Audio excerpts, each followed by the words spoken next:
Okay tayo. Si Bernabe Kukun. Kun. Good afternoon.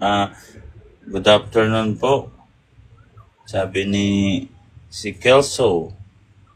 Sabi niya, ikaw na naman. Sabihin ko din sa'yo, Kelso, ikaw na naman. Ano na naman ginagawa mo sa live ko? Ikaw nagpunta-punta dito sa live ko, tapos magreklamo ka. Bihira ka, Kelso ka. Kung hindi ka nga kita pinupuntan, hindi nga kita ini-stock, hindi nga kita kilala eh. Tapos magsabi ka, ikaw na naman. Hindi ako nag-live, Kelso, para sa'yo. Pambihira ka. Ayos din ang utak eh, no? Hindi Kelso, nag-live ako para sa kanya. Hindi ko nga sinishare sa iyo live ko eh. Nakapalo ka nga sa akin eh. Siya nagpunta rito sa live mo eh. Ikaw na naman. Natural, nagpunta siya. Nagpunta ka rito eh. Punta ka dito eh. Reklamo ka. Hindi nga kita kilala eh. Kelso, may manok sa profile. Pag nakita ko may manok sa profile, ito yung ayaw mareklamo. Kelso. Dito, sabi niya many, ano to? Optimus Prime, hindi ako luluhod sa ministro. Ano pinag-usapan nila? Exodus 20, verse 4. Sabi ko, many, kung tunay kang Kristiyano, dapat talaga luluhod ka sa harapan ng imahe ni Kristo. Kasi iyan talaga ang gawain ng mga Kristiyano, simulat sa pulpa. Iyan ang gawain ng mga tunay na Kristiyano. Ngayon, kung hindi ka naka-inline dyan at ayaw mong lumuhod sa larawan ng ating Panginoong Jesucristo, hindi ka Kristiyano. Ako talaga, luhod ako dyan eh. Imahe ng Panginoon ko yan eh. Imahe mo to, Panginoon ko. Luluhod ako dito. Kasi imahe mo to, Panginoon ko. Dito kita, ito ang patotoo na ikaw talaga ay nag-exist. Na ikaw talaga ay tunay. Nakita ka ng mga tao, kaya naigawa ka nila ng imahe. At ito'y nakatalaga sa'yo. No? Sa lugar na to, sasambahin kita sa lugar na to na mayroong imahe mo. Bilang tanda na ikaw talaga ang sinasamba ko. At ikaw, at itong imahe na to, ito yung pinapatotohanan ka. Letra por letra, Isaiah 19, 20, 21, lahat ng sinabi ko nandun, nakaletra. So yun talaga ang tunay na Kristiyano. Kayo, hindi kayo tunay na Kristiyano eh. Diba? Mga bulaan ba? Bulaan. Hindi. Nadaya kayo ng Diablo kung ano-anong pumapasok sa utak nyo. Rebulto kayo ng rebulto. Punta kayo ng kontra ng rebulto. Kulang naman kayo sa knowledge pagdating sa mga different kind of mga icon or image. Merong image na karumal-dumal. Ayun ang bawal. Merong image na itinalaga para sa Panginoon. Yun ang ginagamit sa pamamaraan ng pagsamba. Hindi para sambahin yon, kundi gagamitin mo yon bilang tanda na ang sinasamba mo ay ang Panginoong Jesucristo. Kasi kung sasamba ka sa isang lugar na walang imahe niya, pagdudahan kita, sinong sinasamba mo?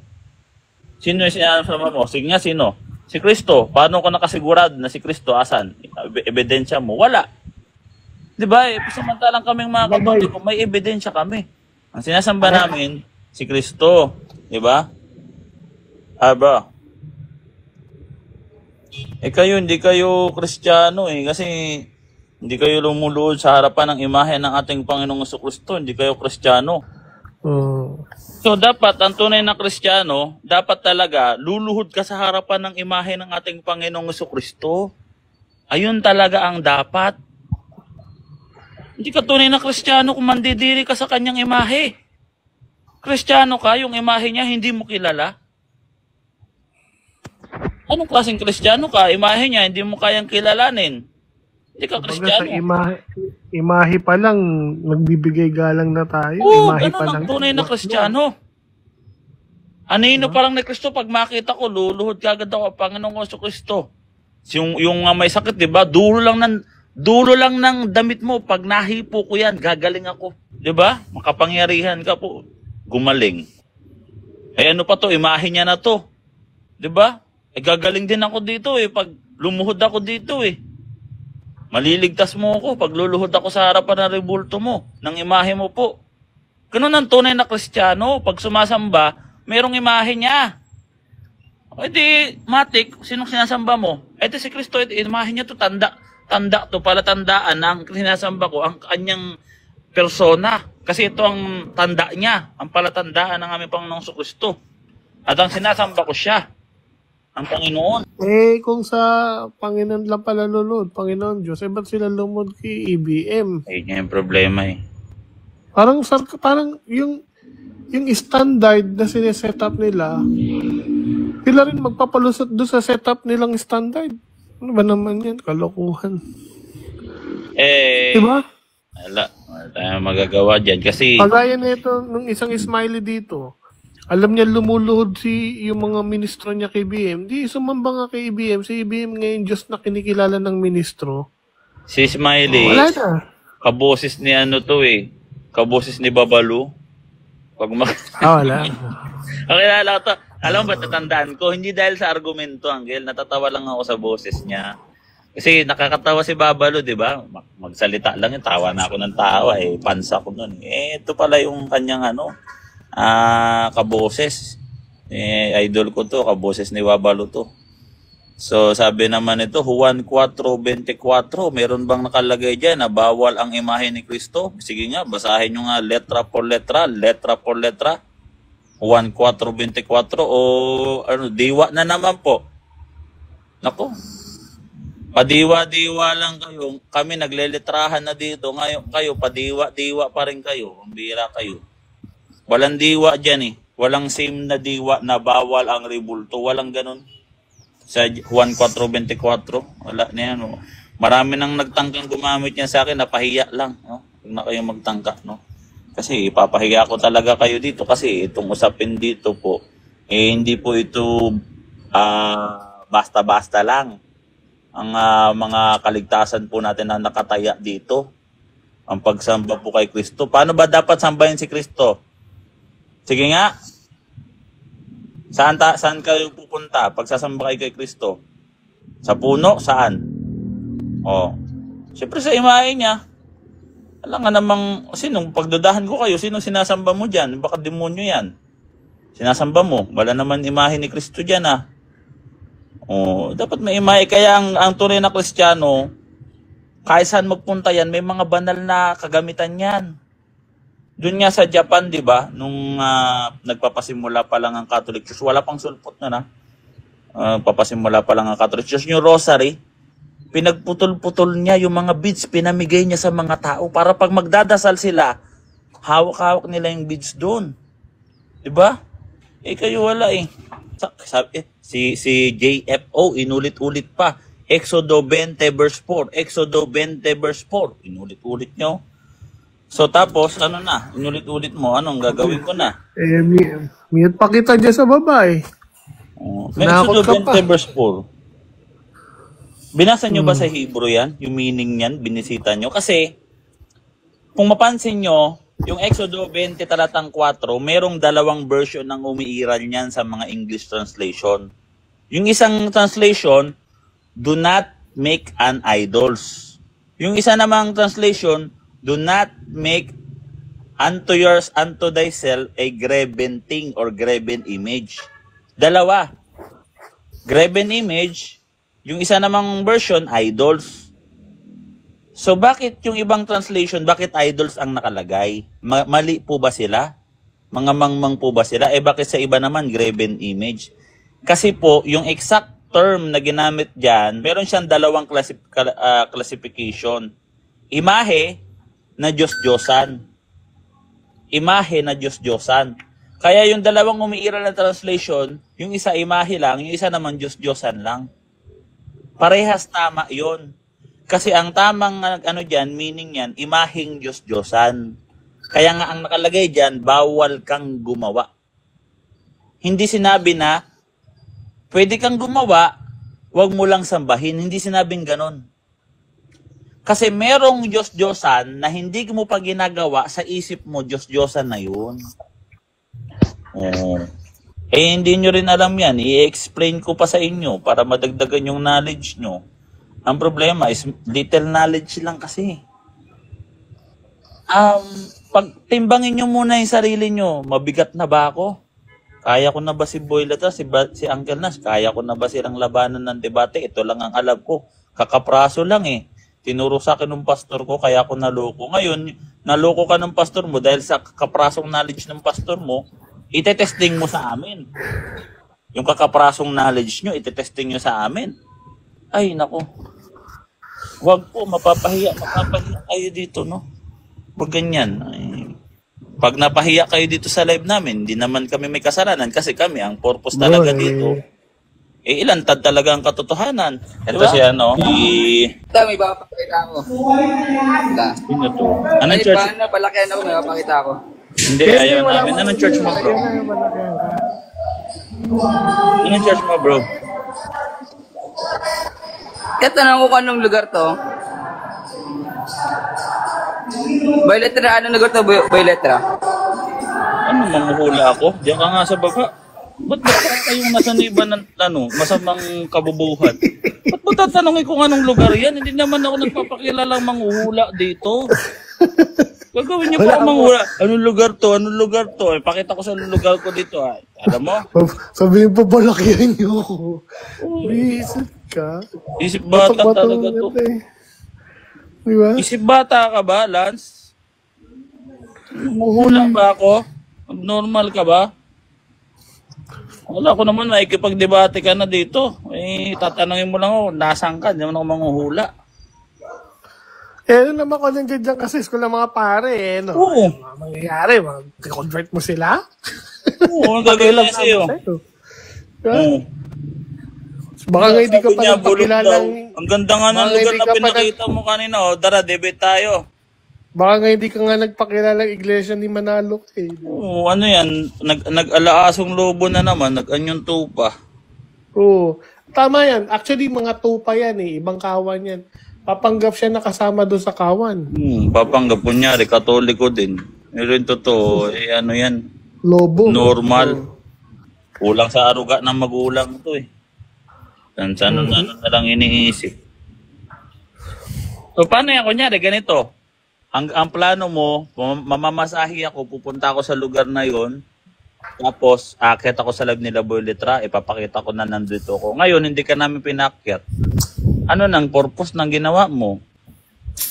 Wala eh, hindi kita magets. Wala akong maintindihan sa'yo. No? Kahit konti, hindi kita kayang intindihin kasi nangyayari dito sa mga kasama. Ito naman si Jogi, parang, sige, yan mo lang mag-comment. Dagdag din ng ano yan. Sabi naman ni Jogi, duwag ka. Ala. Bro, nakakatakot ka ba bro? Pakitin nga kita dito. Di ko mapakitin, naka-private eh. Ako gusto mo labanan, Jogi, personal. Gusto niyo ba labanan ng debate? Personal? Uncle, kaya natin pakitin natin yan. At ako labanan nila ng personal debate. Oo, no? Sagot mo na yung hotel, Uncle. Oo, sagot ko na hotel, pati pagkain, itolyukin. Bilihan pa kita maraming balot para matibay tuhod mo. Oh. Para kasing gusto lang nito makipag-meet up. Bro, Jonggi, hindi po ako pumapatol. No, meron po akong bawal po sa amin yan eh. Yung makikipag-meet up na buti sana kung chicks ka. Medyo may laban-laban pa eh. Kalalaki mong tao, gusto mo makipag-meet up sa amin eh. Ito platform, ano na self-binet to, di ba? Parang gusto lang nito makipag-meet up, Uncle eh. Tingkol, juding to eh. Juding, Sabi naman ni Eliseo Fernando Soriano, takot kayo pag MCGI ang kadebate nyo. Yun naman nakakatakot sa mga MCGI. Ba't kaya ganito ng mga napupunta sa comment na viewers natin ngayon, no? Kakapanood nila ng horror yan eh. Wala ba dyan? Nang matino? Kung bihira naman? Wala, nakakatakot. Natatakot, ano sabi mo, mga puso, takot naman kayo sa MCGI, debat kanyo. Ano? MCGI? Matatakot kami? Pero may tanong ako, Uncle Boy. Bakit nakakatakot yung... Ano ba yung ibig sabihin? Ano ba yung MCGI? Sino ba yun? Kasi MCGI, papalakuling ka niya. Malakol Ay, yan may eh. namamalakol sa loob ng... Pag nabaliw yan, nasiraan ng bait yan. Palakulin ka niyan. Okay, ayos din. Ayaw po namin makipagpalakulan po sa inyo po. Hindi po sa amin tinuturo ng mga pare namin na mamalakol ng tao. Ayaw po namin meet up dito. Hindi nyo kayang mamalakol dito. Dito na lang tayo magdebate. Kasi ang importante naman sa debate, yung reference, ibuksan mo yung camera mo, yung bibig mo. 'Di ba? Makapagbigay ka ng Bible verse, yung tenga mo. Okay naman dito ah. Sabi ni Jogi, sa simbahan nyo ginagawang horror movie. Yung horror movie, ginagamit yung church namin, ipinapakita doon, no, na yung simbahan kalaban ng demonyo, kalaban kayo. Uncle, Diba? yung sa kanila na i-picture din eh. Alam mo saan na i-picture? Sa eyewitness eh. Yung kahirapan ng bansang Pilipinas. Paano kasi ba naman? Yung mga bigas, Yung lugar, di ko nga alam, sambahan tawag doon. Basta yung, kung saan sila nagpupunta, ayan na lang. May gulong pa sa bubong eh. Barong-barong. Barong-barong. Pambihira kayo. Kalapastanganan sa Diyos yan ah. Nasa modern times na tayo, bakit ganyan yung itsura ng ano nyo? Pero Wala ba kayong pambili ng hollow blocks? Uncle, magpagawa man sila ng maganda o pangit man yung gawin nila o maganda, eh wala naman kinalaman ng Diyos sa kanila. Sa bagay, ang aral kasi nila, hindi doon nananahan ng Diyos sa mga templo. Natatag ng tao. Hindi nila alam, sila yung pinapatungkulan doon. Okay, Kaya tataglan yun, sila ng tao. Nangupahan na lang si Soriano, at least man lang. Hindi, Mangupahan itong mga siya. INC nandito. Actually, yung INC yung kanina nagsasalita, yung Jogi, isang miyembro ng tatag ni Manalo. Okay, pareho lang yan sila. So, itatag ng tao yan eh. Biruin mo, iglesia ng tao. Di ba? Hindi talaga nananahan ng espiritu ng Diyos dyan. Kaya nga. Brother Brent, Hello. welcome sa live. Good afternoon, magandang hapon sa ating lahat. Good Yes, afternoon. Good afternoon sa'yo, Brent. Gusto mo ba magtanong o gusto mo kami magtanong sa'yo? Bible study, mga Pwede, Catholic kami. vice versa. Vice versa. Diyan naman Sige. din ako galing eh, Catholic din ako galing eh. Oo, Lahat naman oo, tayo, oo. kinagis na natin yan. Yes bro, Diba? tama-tama kasi Kinagis yung na mga... natin yung relihiyon na yan, kung bakit Yes, tayo bro, yes, umalis, bro. bakit kami umalis, di ba? Yes bro, tama-tama yan bro. Oo. Yan ay Tama-tama. pumapasok sa talata ng unang... Tama-tama po talaga Unang ang pag-usapan Juan. natin. Dos, Wait lang, talatang ha? 19, sabi doon, no, Ay, mga basa. kapatid, huling oras na. At andyan na ang mga antikristo. Sila'y lumabas sa atin. Ang title mo, sakto na letra ba? Na Mga letra. dati natin silang Lumabas sa atin, kasama. mga dati natin silang kasama. Naku. Tama yan lumabas nga po kayo sa amin. Sinong antikristong ano yan? Ito Yung pa mga yung lumabas po. tumalikod daw, Yung mga tumalikod. lumabas po sa amin, wait lang. Mga tumalikod po kayo po. Oo, Mga ganun. Yung mga tumalikod po tumalikod sa sa Catholic church. Church po. Okay, usap tayo sa aran. Alright, sir. Tayo sa aran, walang po mute tayo. mute. Ayan na. Platform nyo naman. Gusto Ayan ko- na, Uncle Boy. Wait lang, Uncle Boy, ayan na Gusto yung ko eh. Wala tayo dito. Vladimir, wait lang. Wala So, dito ganito, personalan, walang sakitan. Brother, Brother Brent. Usap Wait lang, po tayo Brother sa Brent, aran, ha? opo. Brother Sige po, Brent, sige kung po. naririnig mo ako, Brother Brent, pwede talagang aral talaga tayo, walang personalan. Pero ito Oo, po pakiusap siyempre. namin. Iba naman yung, hindi naman aral yung Ang pakiusap topic nyo namin kanina sa eh. inyo, kapag nag-uusap, halimbawa, nagtanong ka, huwag niyo pong sasapawan Beat yung na this. sumasagot. Okay lang po Okay, ba? sige. Na hindi po kayo So, sasapaw. Sana ganun din sa akin. Oo, Vice versa yes, po wala sana. sasapaw Para sa'yo. fair. Oo. Vice versa, Uncle. Vice versa, wala Wala. sasapaw. Tema, anong tema? Uncle, Wala Oo. sasapaw. Anong tema? Oo, so ganito. Hindi tayo So wala masisero pong ngayon, Uncle. sasapaw sa'yo, walang sa'yo na habang nagsasalita kapag tinanong ka. So ito ngayon, brother, ano ba yung gusto mong itanong bro? Anong gusto mong Paksa na lang bro, ganito na lang bro, ganito para vice versa. Magbibigay ka ng topic, yung pinaka kabisado mong Mahirap. topic, yung pinakatingin mo po ay maliliwanagan kami. No? Huwag ka pong magpigil. Tapos, pag napagbigay ka po ng topic, tignan na natin kung sino yung mauunang magpe-present. Kunyari po, ang topic po ay... Ganito lang, brother. Hindi naman tayo debate na Oh, hindi debate na lang to, Sa akin discussion. lang naman, di ba sabi niyo? Sharing lang Discussion to. lang ito. Sharing lang po, sharing. Sharing, Disclaimer okay. po, sharing lang po ito. Hindi Oh, po sharing lang. gagawin lang natin, yung sharing kasi, kailangan talaga na may kaayusan. Para hindi tayo magkagulo ba? Kasi kung tama. hindi natin lalagyan ng kaayusan, magiging magulo. Oh. Exactly. So, yun ang tama. Kasi lagyan ang natin ng kaguluhan, kaayusan. hindi For sa Diyos example, yan. Tama, ang halimbawa, Diyos yan. Ang kaguluhan, Bibigyan hindi kita sa na- Diyos yan. Ganito bro, for example, bibigyan ko si Boy Letran ng 10 minuto para i-share niya yung kung ano yung topic nyo. Di ba? Makapag-present siya doon. Tapos sa 10 minuto na yun, bibigyan kita ng 10 minuto para tanungin siya. Tapos after mo magtanong sa kanya ng 10 minuto, mag-share ka naman nun sa'yo. 10 minuto yun. Walang gagambala sa'yo. Walang aawat. Walang aawat sa 10 minutong sharing mo. Tapos tatanungin ka rin yan ng 10 minuto. Oh, okay ba sa iyo? Okay lang yun. Ayun. At least parehas ka. Yun. Anong tema? Ito po Moderator yung mga ako. topic na ready po sa amin sa araw po ng Katolik. Ito po yung ang Catholic Church, ang tunay na iglesyang tinatag ng ating Tinatag ng Panginoong Kristo. Jesucristo batay sa Biblia. At ito pa po yung isa, patutunayan namin na ang tamang pagsamba sa Diyos dapat nakaharap sa rebulto ni Kristo at dapat nakaluhod sa rebulto ni Kristo. Ito pa yung isa, patutunayan, pwede rin nating pag-usapan na ang aral namin na si Santa Maria ay walang bahid kasalanan mula pa sa sinapupunan ng kanyang nanay hanggang siya ay makarating ng langit. So, bro? Mamili ka doon sa tatlong temang binanggit O niya, yung gusto pagiging niyong Diyos ni pag-usapan? Kristo, pwede natin pag-usapan. Pagiging Diyos ni Kristo, ano po ba yung prepare niyong pag-usapan? Na Ano mapag-share yung gusto natin. niyo pag-usapan, bro? True Church? Pagiging Diyos ni Kristo? Rebulto? O si Mama Mary? Anong gusto Pwede rin mong pag-usapan Rosario. sa tema mo? Sharing lang Hindi, naman. okay na yun. Okay din. Kayo kung ano yung gusto nyo. Ikaw na Wala po mamili. akong problema. Hindi, okay. Ikaw na mamili, bro. Para kasi nasa platform ka namin. Para mapagbigyan ka naman namin. Hindi, So, ikaw ang na sa akin mamili, lang bro. naman. Okay, sige. Kung anong gusto nyo, di yun. Ano po ba? So, ganito na lang, bro. Pag-usapan na lang yan. Tunay na iglesia?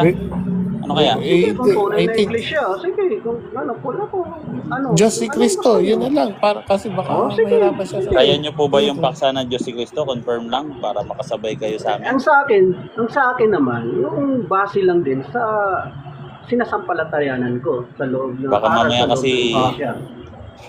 Maubusan Ayan, so, kayo bro. ng mai-share. Hindi naman ako, So, ganito, bro, ha? So, ang gagawin natin, bro, sino ba gusto mo mauna? Ikaw o si Boy Letra mauna mag- Ako na, syempre. kahit kayo na, magtatanong lang ako. Eh, Magtatanong. Kayo na gusto lang, na. makikinig ako at magtatanong Ay, na lang. Tunay na iglesia na lang. Ganito, ayaw ba Diyos si Kristo? O ano? Baka mahirapan siya sa pag-share. Diyos si Kristo. Sige. Hindi, I think yun yung paborito nilang topic. Ano po bang Isa tunay. napipil nyo tayo? Rebulto, tunay na iglesia, purgatorio, Diyos si Kristo. Diyos si Kristo po. Yun Ano ang po ba? gusto nila. Diyos si Kristo. Kung anong gusto nyo, makikinig lang naman ako. at Ito yung kasi magtatanong kung ano pinaka yung- nakikita ko ito yung INC nag-uusap-usap. Laging Diyos si Kristo, laging tao yan. Hindi ko nga, ibahin natin para mas maganda lang. Hindi, ang para iba. mas, I think yun yung pinaka-paborito nyo sa Wala po, ang lahat dyan po, pag-aral ang pag-uusapan, wala pong paboritong iglesia ni Cristo. Parang Kung ano yung nakikita ko, pag-uusapan, Uncle, na yun ang ano. sinasayang lang niya yung oras niyo eh. Parang sinasayang lang niya eh. So, ganito, Susunog lang ng oras?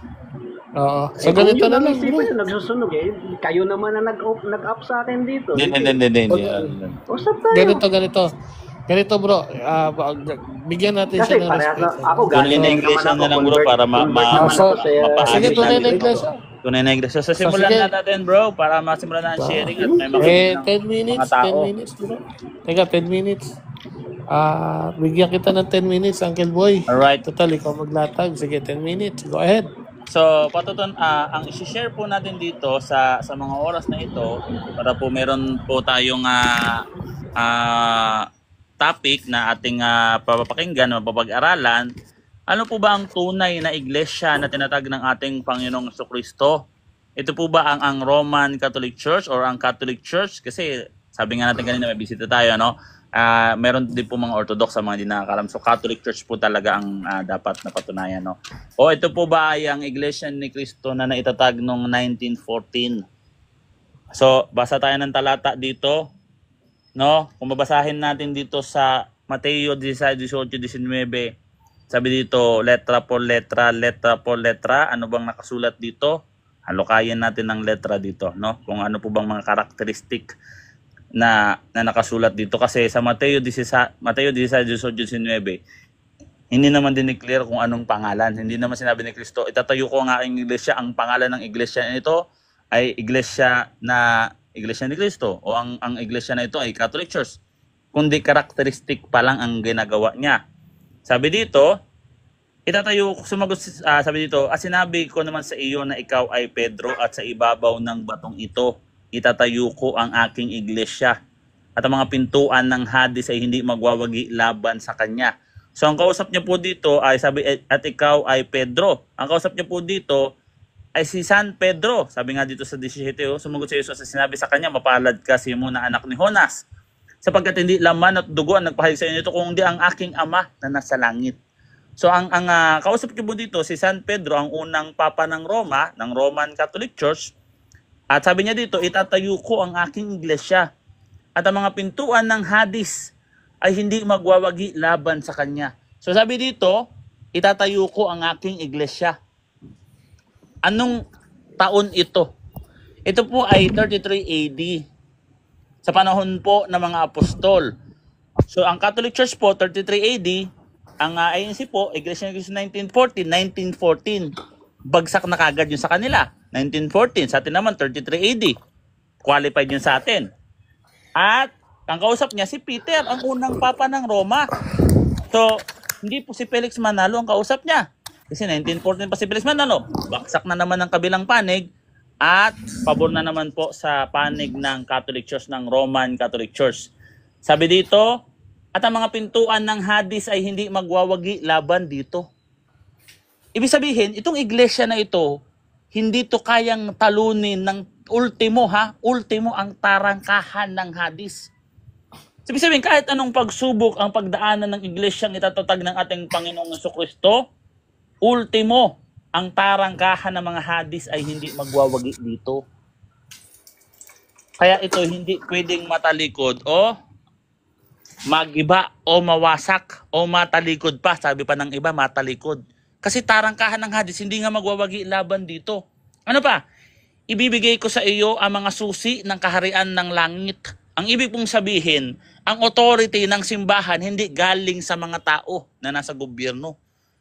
Ang authority po, ang susi po ay binigay mismo ni Kristo. Ito po ay susi ng mga kaharian ng langit. Ibig sabihin po, ang authority ay galing ay ang kaharian po ng langit. At ang kaharian ng langit, ito ang bahay ng Diyos. At ang kanyang tungtungan ay ang lupa. Sabi nga doon sa Isaiah 66 ang langit ay ang aking trono, ang lupa ay ang aking tungtungan. Anong bahay ang itatayo nyo sa akin at anong dako ang aking kapahingahan? So ito po ibig sabihin ay from heaven to earth. No? Yung kaharian ng langit, sasakupin niya ang kaharian dito, magtatatag din siya dito ng kaharian sa lupa. Kaya nga meron tayong communion with the saints. At anong ibig sabihin ito? Ito po ay universal church. No? Universa Ecclesia sa Latin. Andiyan yan sa Roma 16, talatang 23, or Holestes Ecclesia. Universa Ecclesia, Holestes Ecclesia. Ibig sabihin ay Catholic Church or Iglesia Katolika. Ano pang sabi dito? Nung ibinigay ang mga susi ng kaharian ng langit, ano man ang iyong talian sa lupa ay tatalian sa langit, ano man ang iyong kalagan sa lupa ay kakalagan sa langit. In terms ng simbahan, siyempre doctrine yan. Doctrine yan. Kung dito sa lupa, pwede nating ipanalangin ng isa't isa, ganun din po sa langit. Pwede rin tayong manghingi ng dalangin doon sa mga santo na naroroon, pati sa mga anghel. Kung dito sa lupa, pinayagan tayo ng simbahang Katoliko na, oh, bro, ipanalangin mo naman ako. Bro, ipag-pray mo naman ako. Pinahintulot din siya sa langit, kila Santa Maria, sa mga anghel, sa mga santo. Pwede rin tayong manghingi ng panalangin. Iyon ang doktrina ng church sundin ang loob mo kung papaanong sa langit, gayon din naman sa lupa. Mateo 6 talatang 9 hanggang 11. Yun yung prayers ng church. Kaya nga yung prayers na yung Our Father, Catholic prayer talaga yan, no? So ito po ang Catholic Church, characteristic po ng Catholic Church, universal church po. Kapag sinabi pong universal, from heaven to earth, yan ang bahay ng Diyos. 'Di ba? Ang langit ay kanyang trono, ang lupa ay ang kanyang tungtungan. Anong bahay ang itatayo mo sa akin? Kaya nga hindi tayo pwedeng magtayo ng church. Si Kristo lang ang may kaya nun. Kasi hindi mananahan ng Diyos doon sa mga templong tatag ng tao, church na tatag ng tao. Acts 17 verse 24. No? Sabi doon, basahin natin. Kaya nga dapat talaga ay Catholic Church. So sa sense pa lang tayo, mamaya sa pangalan tayo. Kung pangalan din ba ay ang Catholic Church. So sabi dito, Acts 17 verse 24, ang Diyos na gumawa ng sanlibutan at ang lahat ng mga bagay, narito, siya ang Panginoon ng langit at ng lupa. O kita mo na, ng langit at ng lupa, ay hindi tumitira sa mga templong ginawa ng kamay ng tao, letra por letra. Hindi natin kaya gawan ng bahay ang Diyos. Dahil tayo yung mga tagalupa lang, paano natin maabot paano natin siya gawan ng bahay? Nandun yung trono niya, nasa langit. Kaya ang ginawa ng Diyos, kasi dagdagan pa natin ng verse, Salmo 127 talatang 1 hanggang 2, maliban ng Panginoon ang magtatag ng bahay, ang magtatayo nito'y walang kabuluhan. Maliban ng Panginoon magbantay ng lungsod, ang magbabantay nito'y magpupuyat lamang. At ang lahat ng nagawa ng tao ay walang kabuluhan po yan. Pumapanaw lang yan. Kaya anong ginawa ayon sa hula ni Propeta David? Makinig ka dito, Sister Aya, no, na sana po ay pagpasalamat ka po sa amin at hindi niyo po kami kamuhian sapagkat po kami ay nagsasabi lang sa inyo ng mga purong doktrinang salita ng Diyos. Brother Bench, mumit ka man na, brother, kaibigan. Sabi dito sa Daniel 2:44, sabi dito, letra por letra, ito po si Boy Letra, nagsasabi ng letra por letra. Ayan, yung mga argumento natin, no? At sa mga araw ng mga haring iyon, araw ng mga hari, hindi araw ng mga presidente sa bansang Pilipinas, ha, take note. At sa mga araw ng mga haring iyon, ang Diyos sa langit ay magtatatag ng isang kaharian. Kita nyo na, ang Diyos pa sa langit. Si Kristo ang magtatag pa ng isang kaharian na hindi magigiba kailanman. Kaya pala ang tarangkahan ng hadis, hindi magwawagi eh. Bakit? Na hindi magigiba kailanman. So sa doktrina ng ngayon, kausap natin, matatalikod. Hindi nga magigiba, matalikod pa ng letra por letra dito sa Biblia. Basahin natin ulit. Sabi dito, magtatatag ng isang kaharian na hindi magigiba kailanman o ang kapangyarihan man nito'y iiwan sa ibang bayan. Dudurugin nito at wawasakin ang lahat ng mga kahariang iyon at ito'y mananatili magpakailanman. Kaya nga nung tinatag ng Diyos na si Kristo sa araw ng mga hari, uso nun ng digmaan. No? Ang tarangkahan ng hadis ay hindi magwawagi laban dito. Sinasakop tayo ng mga mananakop. Ay lumaban ang simbahan. Dahil ang simbahan, hindi po ito pipitsugin. Ito po'y kaharian. At ito'y mandudurog ng ibang kaharian. Ito pong ang karakteristik ng church. Hindi ito magigiba kailanman. At hindi na ito pwedeng ikapit, i-claim ng mga Hudyo sa panahon ngayon. Dahil sila ay nasira noong 70 AD. Sila po'y winasak, giniba. At ano po ang katuparan? Ay ang Universal Church po, ang katuparan nito. Ang Catholic Church po, no? Ang may kakayahang mandurog at hindi nagiba. Simula pa sa time ng mga hari, hanggang sa time ngayon, hanggang sa second coming, ito'y darat na ng Diyos, sabi ni Kristo, gawin niyong alagad ko. Ang lahat ng mga bansa, tandaan ninyo'y, kakasamahin ko kayo hanggang sa katapusan ng panahon. Hanggang sa katapusan ng panahon, hindi tayo iiwan ng Diyos. Kaya hindi tayo pwedeng mawasak. Bagkos merong mga magsisipagtalikod sa iglesia. At hindi ang iglesia ang tatalikod, sila ang tatalikod sa iglesia sapagkat ang iglesia, ang haligi, asuhay ng katotohanan, ang bahay ng Diyos. Unang Timoteo 3:15. Bakit mo itatalikod ang haligi ng katotohanan? Para mong sinabi kasinungalingan ang katotohanan. Tama ba? Time. Para mong sinabing, time na.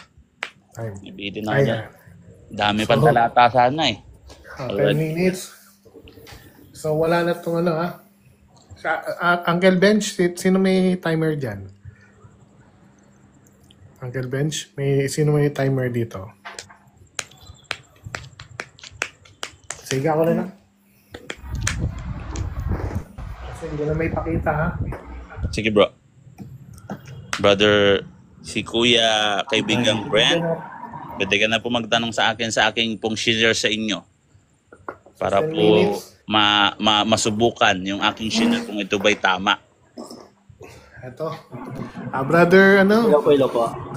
Yan, 10 minutes bro. Bigyan kita ng 10 minuto ng pagtatanong bro. Okay, sige. Maraming salamat po. Go ahead. Okay. Una yung ang unang tanong ko po sa iyo, Brother Boy Litra, no? Opo, Magandang hapon po. magandang gabi po. Regarding dito sa binabanggit niyo na ang Iglesia Katolika, Apostolika Romana ay Catholic Universal Church. Tama po ba? Opo, Catholic Church or Universal Na Church, hindi- yan po ang tamang tawag. Na according sa binasa mo dito sa Matthew 16:18-19, kahit yung hadis o tarangkahan ng hadis ay hindi makapanaig nito. So Tama po. magpapatuloy ito. Tama So, po. Daniel 2:44. Ang tanong ko po dito, Brother Boy Literano, ang hadis ba o kamatayan ay yun ba yung ordinaryong kamatayan? Hindi po. Iyan po nanggagaling Ano ang po ba yun? Iyan po nanggagaling ang otoridad ni Satanas, ang all source of evil. Otoridad. Nandyan po Saan yan, pong sa talata letra po yung por letra. otoridad ng Satanas? Ito po. Sabi dito sa, Ha? makinig ko po kayo, 20 seconds lang po, bigyan nyo lang po ng 20 seconds magpaliwanag para po may paliwanag ko ng mabuti. Sabi dito, at hinipa ng ikalimang anghel ang kanyang trumpeta, takita ng isang bituin na nahulog sa lupa mula sa langit at kanyang ibinigay ang susi. Ano daw susi ng hukay na di matarok na kalaliman? Binuksan niya ang hukay na di matarok na kalaliman at umakyat ang usok mula sa hukay na gaya ng usok ng isang malaking horno at naglimang himpapawid. Hukay ng kalaliman. Hadis po hukay. Hadis hukay. Hukay na di kalaliman. Nasaan po ang Andito tarangkahang hadis po ang doon? susi. Makinig muna po kayo. Pag sinabi pong hadis po, hukay po yan sa Tagalog. Ito po hukay na di matarok na kalaliman. Ibig sabihin po, hadis po. Dito po nanggaling ang otoridad ng Diablo. Ibig po sabihin nito, ito yung all source of evil. Ginagawa po ng Diablo ang lahat ng kaya niyang gawin para tayo ay itulak sa impyerno. At hindi po yun mananaig ang lahat ng source of evil sa mundo. Lahat-lahat na po ng source of evil.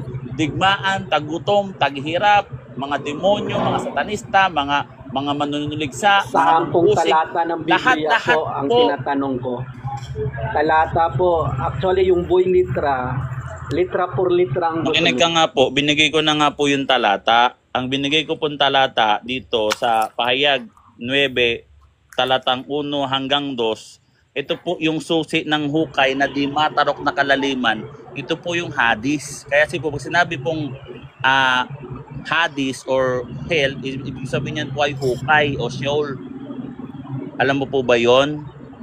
So, yun po galing Brother Boy ang Litra, otoridad, pasensya makinig na. ka muna po, na ni Satanas. Ayun po si Satanas, no? At ito po ay ginagawa ni Satanas, nilalabanan niya po ang iglesia sa pamamagitan ng mga manguusig, sa mga antikristo, sa mga makapangyarihan tao.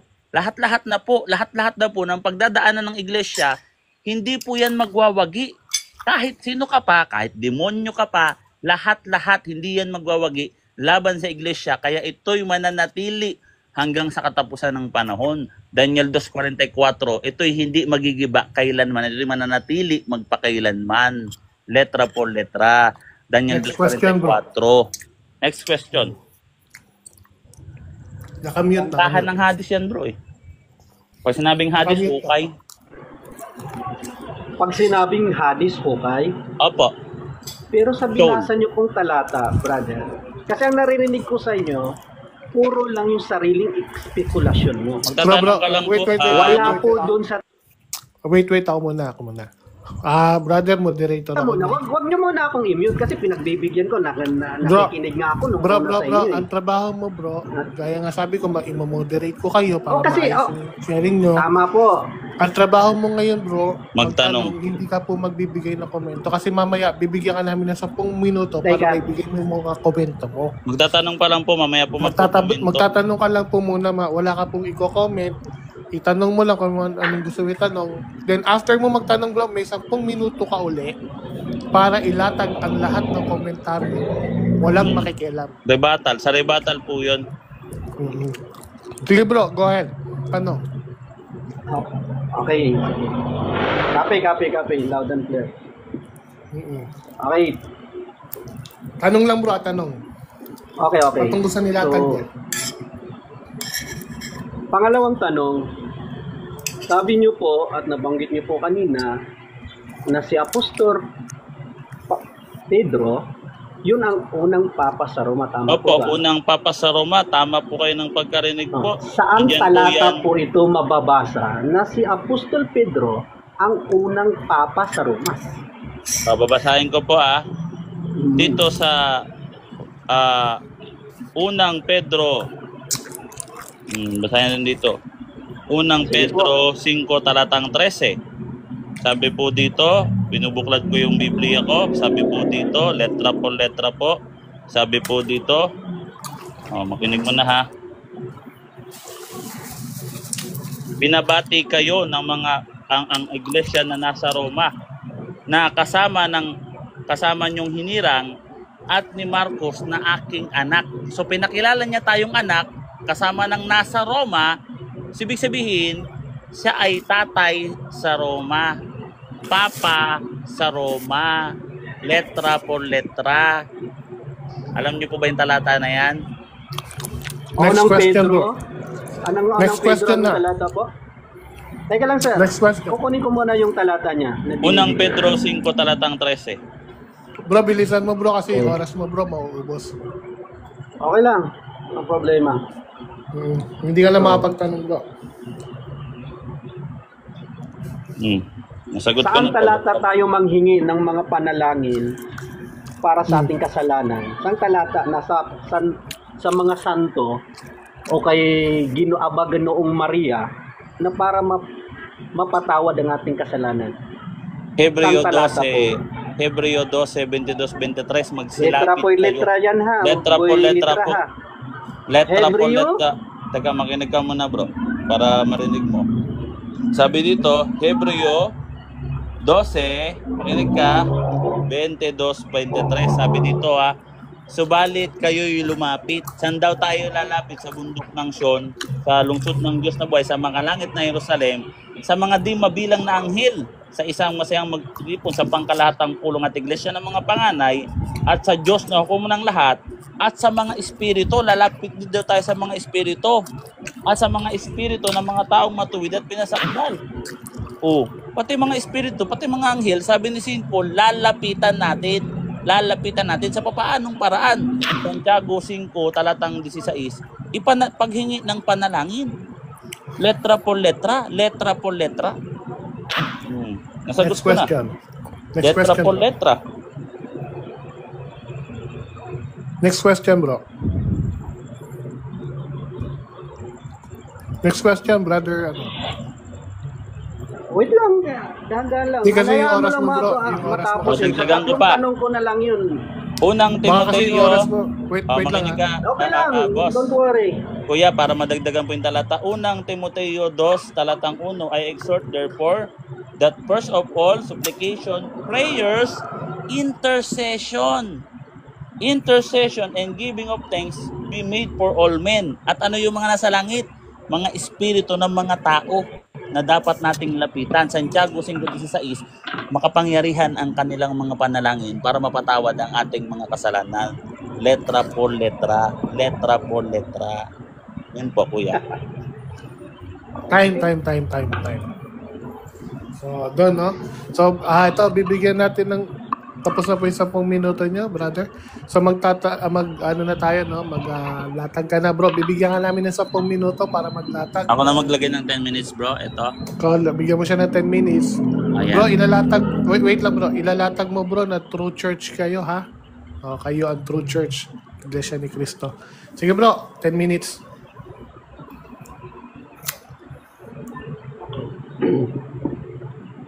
I think magaling to si tatay. Kulitin ko yung time, baka hindi pa siya ready. Hintayin natin siya mag-ready. Teka lang, naglobat ako. Wait lang. Alright, sige, i-end mo natin. Bati ka muna, Brother Nash. Babatiin muna natin yung mga followers natin dito na nag-iiyakan sa baba. Yan. So, punong-puno ng hinanakit sa buhay. Yan. So, welcome kayo sa live namin. Killboy, Sana po, nagbago kayo ng amlodipin. Baka mamaya himatayin kayo dyan. Killboy. Bro. Pwede makahingi ng power ang Killboy. Oh ba, ikaw pa. Huwag ka lang mag-mute or mag-ano ng hindi severe, bro. Oo, sige. Walang problema ang Killboy. Yung medyo below the belt lang yung ano. Alright. Ito na, bro. Oo naman, Sige. ikaw pa ba? Nagtanggal kasi ako kanina kasi may debate na mumute yung kanina. Nung pala, may tumatawag. Kaninang may debate. Ready ka na, Brother Brent? Okay. Sige po. Alright, Ready na ba ang module? Sige po. You may start, bro. 10 minutes. 10 minutes, bro. Sige. Magsisimula ho ako dito sa ano. Bro, Magandang lapit hapon ka sa po sa ating microphone, lahat. bro. Okay? Lapit ka sa microphone. Batay po sa... Hello po. Narinig Lapit po ka sa microphone. Lumapit ka sa microphone, bro. Hello po. Naka-headset ka po ba? Naka-headset ka? Opo, naka-headset po. Medyo lobat po. Wait lang. Kasi medyo malayo kasi yung boses mo. So, lapit mo yung headset sa bibig, bro. Okay, narinig na po ba? Okay na po. Sige, bro. Go ahead. Okay. Pakiulit yung time.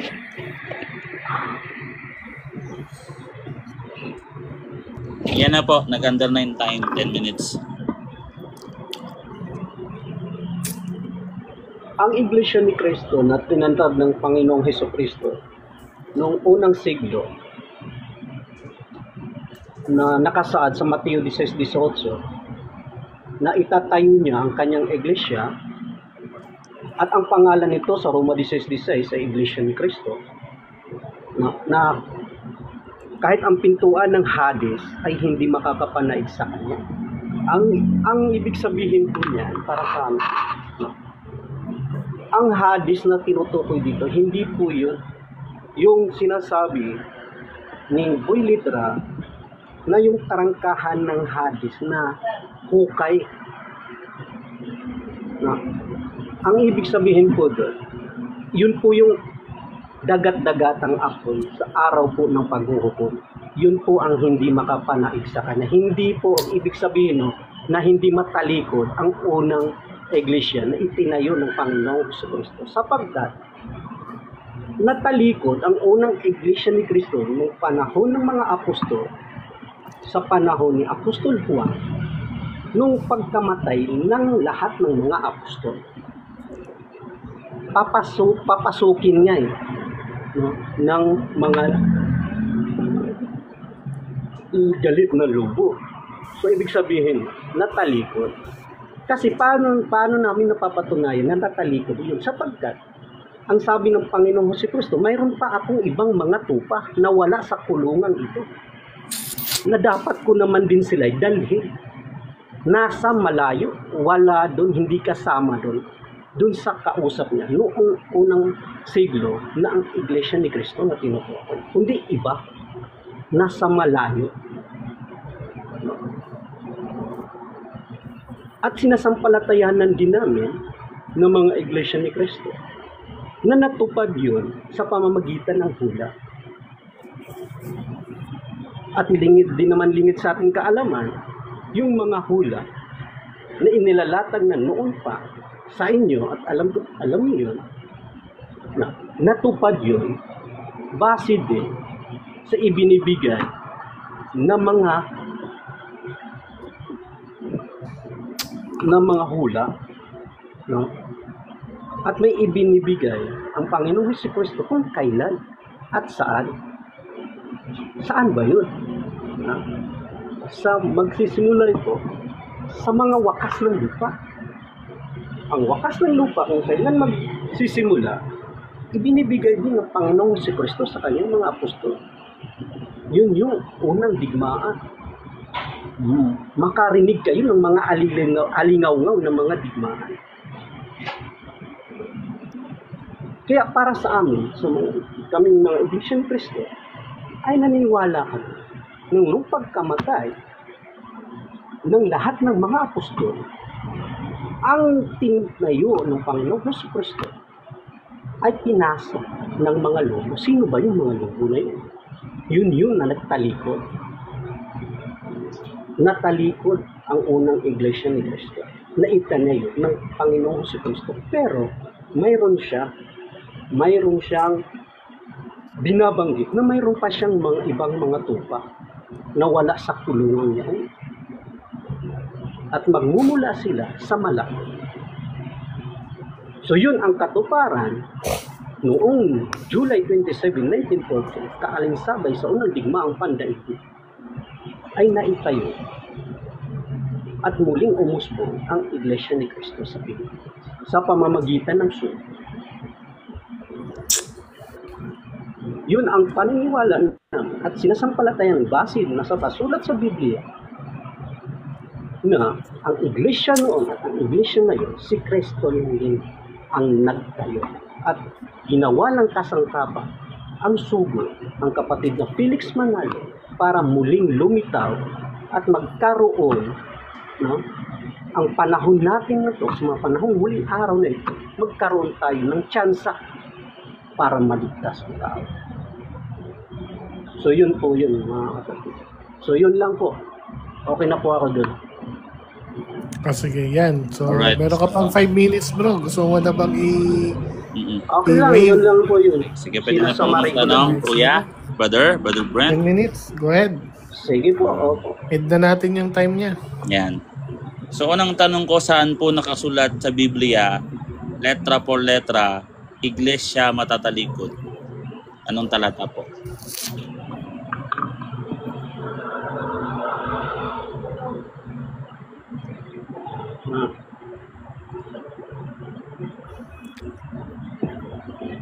Hello, Brother Nash. Yes, bro. Mute mo na. Ay, pop-mute. Pang-pause mo yung time. Pinost ko muna yung time. Brother Brent, malinaw po ba yung boses namin dyan? Saglit lang medyo Komatos. lobat. Nalobat. Nalobat po. Sige po. Shoutout muna tayo, bro. Shoutout. Shoutout Shoutout sa mga masasamang loob at masakit ng kasukasuan at mga balakang. Ayan. Mga nagkanda upod-upod na daliri, kakachat at kakaisip kung paano aasarin ang mga nasa taas. Ayan. Shoutout sa inyo. Ayan. So, okay na po ba, Kuya Brent? Brother Brent? Ready na po ba?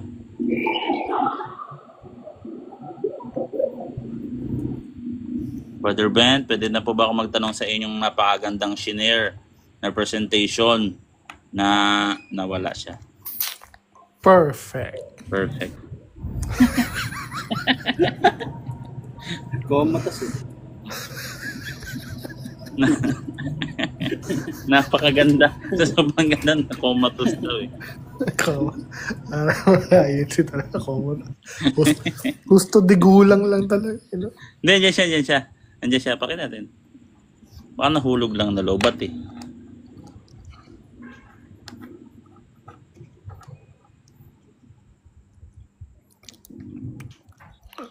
Nag-send po kami ng invitation, Brother Brent, para po mapakinabangan ang inyong nalalaman ng mga tao. At ganun din po kami, makapulot po kami ng kapakinabangan po sa inyo pong nilatag.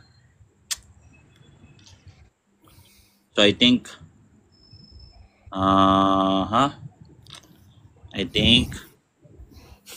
wala na yata siya. Pumatas eh. Nawala na siya, no? Alright. By the way, Angel, nawala tayo magagawa. Yo, Nag-stop. Uncle Boy. Tuloy mo yung rebat mo, Uncle Boy. Gusto ko marinig. Alright. Gusto namin marinig yung rebat mo. Bigyan pa natin ng mga ano. Oy, Brother Django, what's up, bro? Magandang gabi. Okay naman kami, Uncle Django na babaero.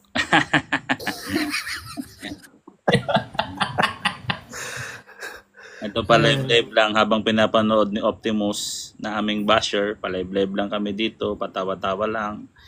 Optimus, tara na, dito na, tayo naman sumarang dito. Naku. Kauta namin, nandun sa Isaiah 46:11, si bro. Kabe Felix yun. Takot yan, bro. Alam, malabo yan si Optimus. Sa talambuhay ko nagla-live dito, never pa umakyat yan. Umakyat man yan, angat lang yan, yan magsasalita. Pag umakyat yan si Optimus Prime, yan si Optimus, pag umakyat yan, maglalagay ako ng flag ng Italy sa pangalan. Ako po, akyat na. Ako, pag umakyat yan, aaminin ko, no, na ako po hindi gwapo pero simpatiko. O, yan o. Yan. Akyat na. Ala, huwag natin pilitin. Walang pilitan dito. May free will nga eh, di ba? By the way, magre-rebat pa ba ako doon? Para wala naman kailangan rebat. Wala namang bago doon. Wala. Kamote. Sa Juan Justice is yung sabi doon. Paano mo, yan nga yung mapapatunay na hindi matatalikod ang kawan. Kasi yung mga wala sa kawan, kailangan dalin doon sa kawan na yun. Hindi sinabi na magtatayo ng isa pang kawan. Basahin natin ha. Basahin natin. Look, John 10:16. Sabi dito. Mayroon akong ibang mga tupa. Hindi sinabing mayroon akong ibang mga ibang kawan. Hindi. O ibang church miyembro na wala pa sa loob. Natural, wala pa sa loob ng church eh. Mayroon akong ibang mga tupa na wala sa kulungang ito. Yung church on that time. Kailangan ko rin silang dalhin dito. Hindi sinabing kailangan din silang magtayo ng panibagong kawan. Di ba? Wala eh. Ibig sabihin, yung kawan na ito talaga ang kawan na dapat pasukan, yung tinatag ni Kristo. Hindi ibang kawan, ibang mga tupa na wala sa kawang ito, kinakailangan din silang dalhin dito at pakinggan at kanilang papakinggan ng aking tinig. Aking tinig, si Kristo. Kaya't magkakaroon ng isang kawan, hindi sinabing ng ikalawang kawan. Kung nakalagay dito ikalawang kawan, tama kayo, no? Ng isang kawan na may isang pastol, si Kristo yun, hindi si Felix Manalo. No, mali ang intindi. Mali talaga, layo talaga, no. Kasi ibang tupa, hindi sinabing ibang kawan. Ibang mga tupa na wala sa kulungan ito, kailangan din silang dalhin dito para maging isang kawan, hindi para maging ikalawang kawan. Di ba? Iba yung ikalawang kawan. Kung ikalawang kawan ang nakalagay dito, panalo na kayo. Maling salin yan. Maghanap kayo ng salin dito, ikalawang kawan. Juan 10:16, talo ko. Maghanap kayo, ikalawang kawan. Kaya't magkakaroon ng ikalawang kawan. Pag may nabasa kayong ganyan. Kasi natalikod ang ikauna ikauna na lang ako pag may ganyan, no? Sabi pa man din ni nung kamoting kamoting ministro nila na si Victor Sandoval. Sabi natalikod ang unang iglesia ni Cristo. So natalikod pala yung una. O di merong ikalawa. O nasaan yung ikalawa? Ikalawa. Baluga. Baluga talaga. Baluga Yan talaga. bang po nila? Yan bang nasa revealers? Mga ministro ba yan? Hindi namin alam. Hindi natin bro, alam. Kasi wala pa pakialam sa kanila, bro. Kasi wala silang identity. Paano natin malaman kung ministro yan o hindi ministro? Ano yun? May iba sa kanila. Ito totoo nun, bro. Yung iba sa regalers, may pilantik. Anong pilantik? May bulag, may pilay. May pilantik. Yung dulang. Nagme-makeup ba? Yun. Uncle Nash, itong si Bro Marwin, nagtatanong siya about Why'd you turn off my Deuterocanonical microphone, o huh? Apocrypha. Huh? Ano Yeah, siya, silent matinong now, siya boy. kausap. Silent. Ano daw? Nagtatanong sa? Tungkol sa Apocrypha o dun sa Deuterocanonical. Mm. Maganda siya kausap. Uncle. Catholic ka, bro? Yung nagtatanong? What is your wallpaper? Evangelical, si Marwin. Born again, mga ganon. Oo, maayos siya kausap. Nag-usap kami kanina sa live ni Christ is God, kaso nag-end live. Ayun, si Uncle Nash, magaling yan.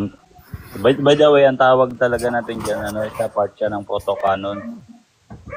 Hindi siya. Yung apocrypha naman, ang ibig sabihin nun, hidden text ata, hidden sa mga nakatago. Tapos siya, nandun siya sa mga deuterocanonical. Pero nung nag-compile yung Catholic, proto-canon yan, part siya ng proto-canon. By the way, ano yung common argument ng ano yung alam mo mga common argument ng Protestant? Bakit nila sinasabi na hindi iyan part ng proto-canon? Brother Marway, para doon tayo mag-start Niya hindi raw part ng Hebrew ng Jewish canon. Wala naman canon yung Jewish, wala naman silang official. Yung official na pinagkasunduan kahit yung wala eh. So wala, magkakaiba sila ng canon ng mga sekta. Pangalawa, bakit siya nagsusubscribe sa Jewish? Jewish ba siya? Yun yung pangalawa nun. Una, walang official listahan na pinagkasunduan na ang mga ang mga Hudyo. Iba-iba kasi sila ng sekta, nadagdagan pa nga yan sila ng mga 'di ba? Nadagdagan pa yan sila bukod dun sa Pariseo, Sadduceo, may mga lumitaw pang ibang sekta. Tapos wala silang official. Pangalawa, hindi ka pwedeng kukunin mo yung authority ng mga Hudyo. Kasi hindi naman pagmamay-ari ng Hudyo ang Old Testament, pagmamay-ari ng Kristiyano yan, kaya nga ang tawag diyan Old Testament. Tapos pangalawa, hindi naman tayo Hudyo. Para mag-Hudyo, mangunguha tayo ng authority sa mga Hudyo kasi yung mga Kristiyano, hindi yan magtatanong sa mga Hudyo. O mga Hudyo, ano po bang ilalagay namin sa ano po ba yung papaniwalaan namin? So akala kasi nila porket yung Old Testament panahon ng mga Hudyo, sa mga Hudyo na tayo magtatanong ng Old Testament. Ang daming book doon na nakahanay sa Old Testament, 'di ba? Tanongin mo yung mga Hudyo, malito ka kasi magkakaiba sila eh. Magkakaiba sila ng ng canon, yung list. Apo. Pero eto lang din po yung Ayan na. Anong tanong mo, ko bro? din. Kasi sabihin man natin na huwag tayo magbabase sa Hudyo. Pero ito lang yung argument ko at sabihin man po natin hindi tayo magbabase sa mga Hudyo. Pero saan po tayo magbabase sa Roman Catholic po ba? Yes, bro. Kristiyano, bro. Pero kung gusto mo magpaka-Hudyo, bro, hindi naman sila Kristiyano, bro eh. Gusto mo magpaka-Hudyo, kung babase ka sa Hudyo, aling sekta yung pupuntahan mo? Kasi alam mo ba yung mga canon ng mga sekta? Pariseo, SNS, kabisado mo ba yung mga Hudyo? Kaya nga bro, kung magtatanong ka sa Hudyo, saan ka sa kanila magtatanong? Kasi magkakaiba sila ng sasabihin sa'yo. Alam mo ba yung mga essence? May mga book of Book of Enoch. Sige, tapusin mo bro. Pag sumagot kami bro, stop quiet ka muna ha. Kasi baka sumapaw ka na naman, sasabihin mo hindi ka tapos. Sige bro. So kung ganun po kasi, kung sasabihin natin sa Roman Catholic, hindi pa pala kami tapos mag-explain dyan bro. Another question na naman yan. Ini-explain ko lang po para sa dapat tapusin mo muna yung pag-explain namin. Another question yan, follow up yan bro eh. Ang una mong tanong, hindi pa namin tapos sagutin. Ang tanong mo, saan ba dapat magbase? Sa Hudyo o sa Roman Catholic? So mag-explain kami bago ka mag-follow up, okay? So ang explanation dyan bro, makinig ka muna. Ang mga Hudyo, nagkamali na nga sila ng interpret sa pagdating ni Kristo. Di pa kami tapos kasi mag-explain sa unang tanong mo, tapos sasabihin mo, hindi ka pa tapos ka na eh. Nabasa mo ba yung Lucas 11, Oh, hindi. Lobat pala yung cellphone ko.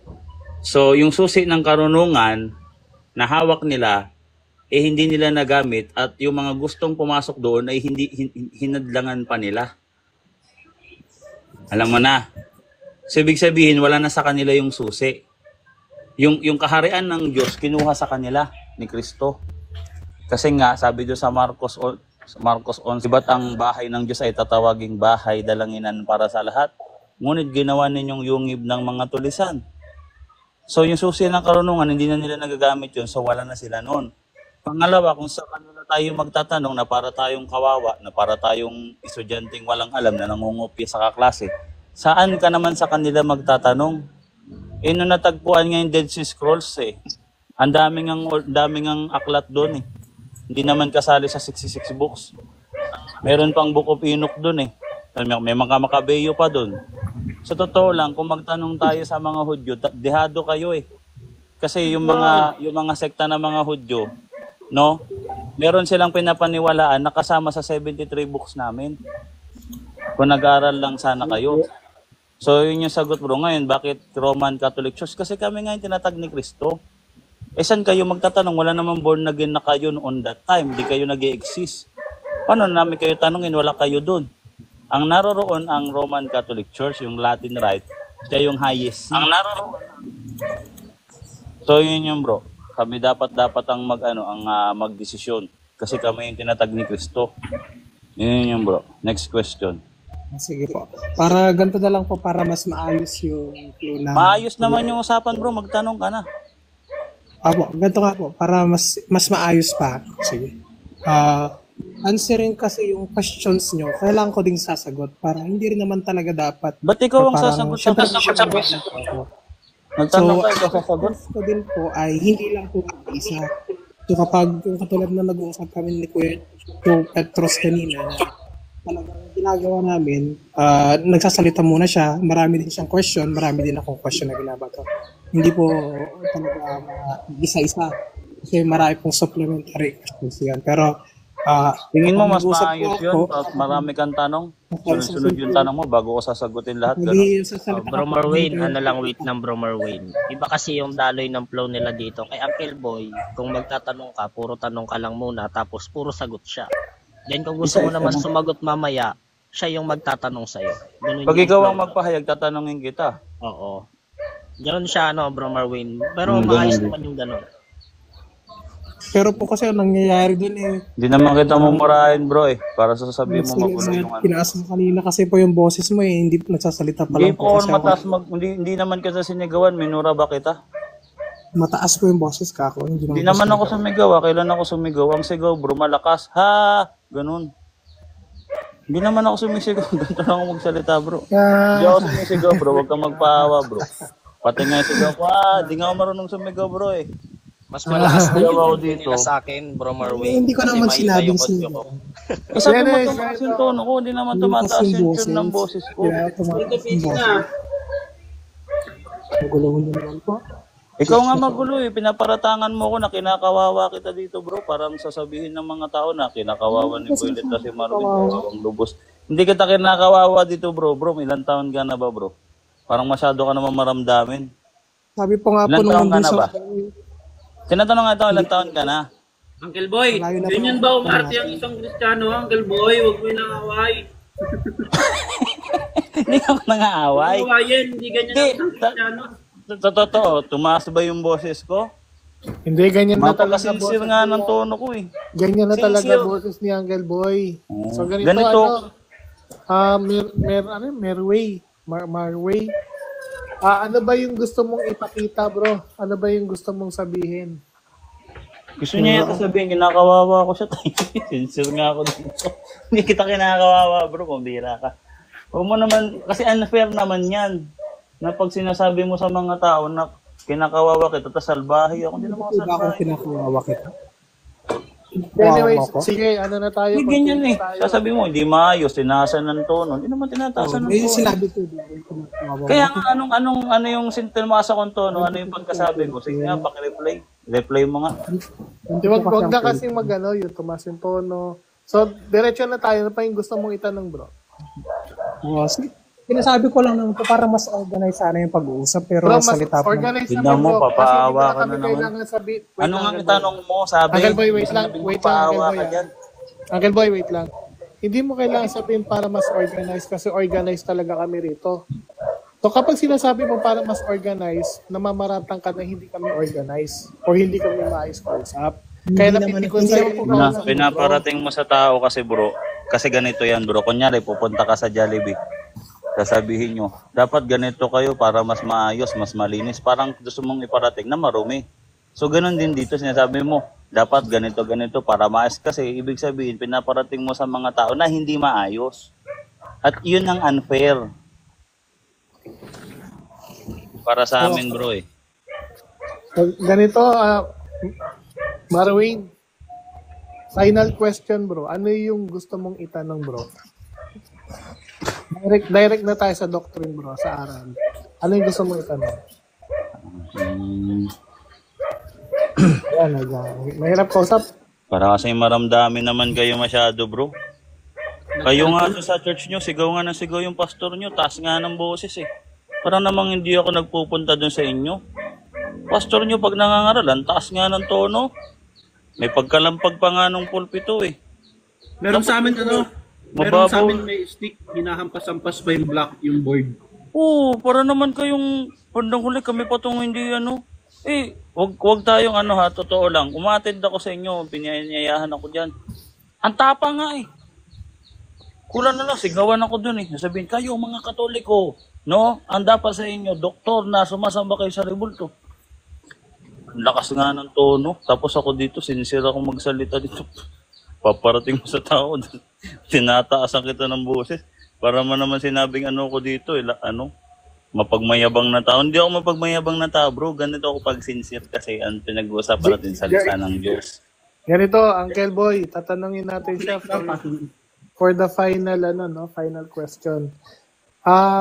Marwin, alam ko nakikinig ka, no?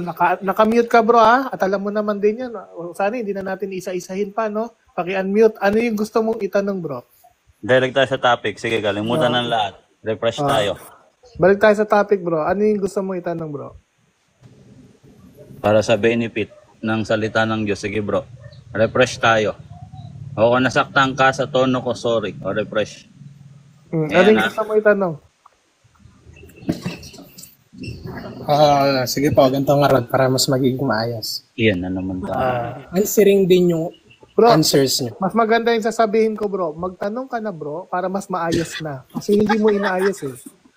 So, para mas maayos bro, magtanong ka na, sasagutin namin, yan yung pinakamaayos, wala nang iba. Magtanong ka na bro, ano yung gusto mong itanong? Bro Nash. Answer. Ito yung boy kanina. Yo na. Wait lang bro, bibigyan ko siya ng example. Parang ganito bro Marway. Nash Buenavides, ito ang unang tanong. Bakit kayo sumasamba sa rebulto? Iyo ka na rebulto bro. Bro, dahil dito na kanan tayo bro. Bro, to kanan tayo. Tinransfer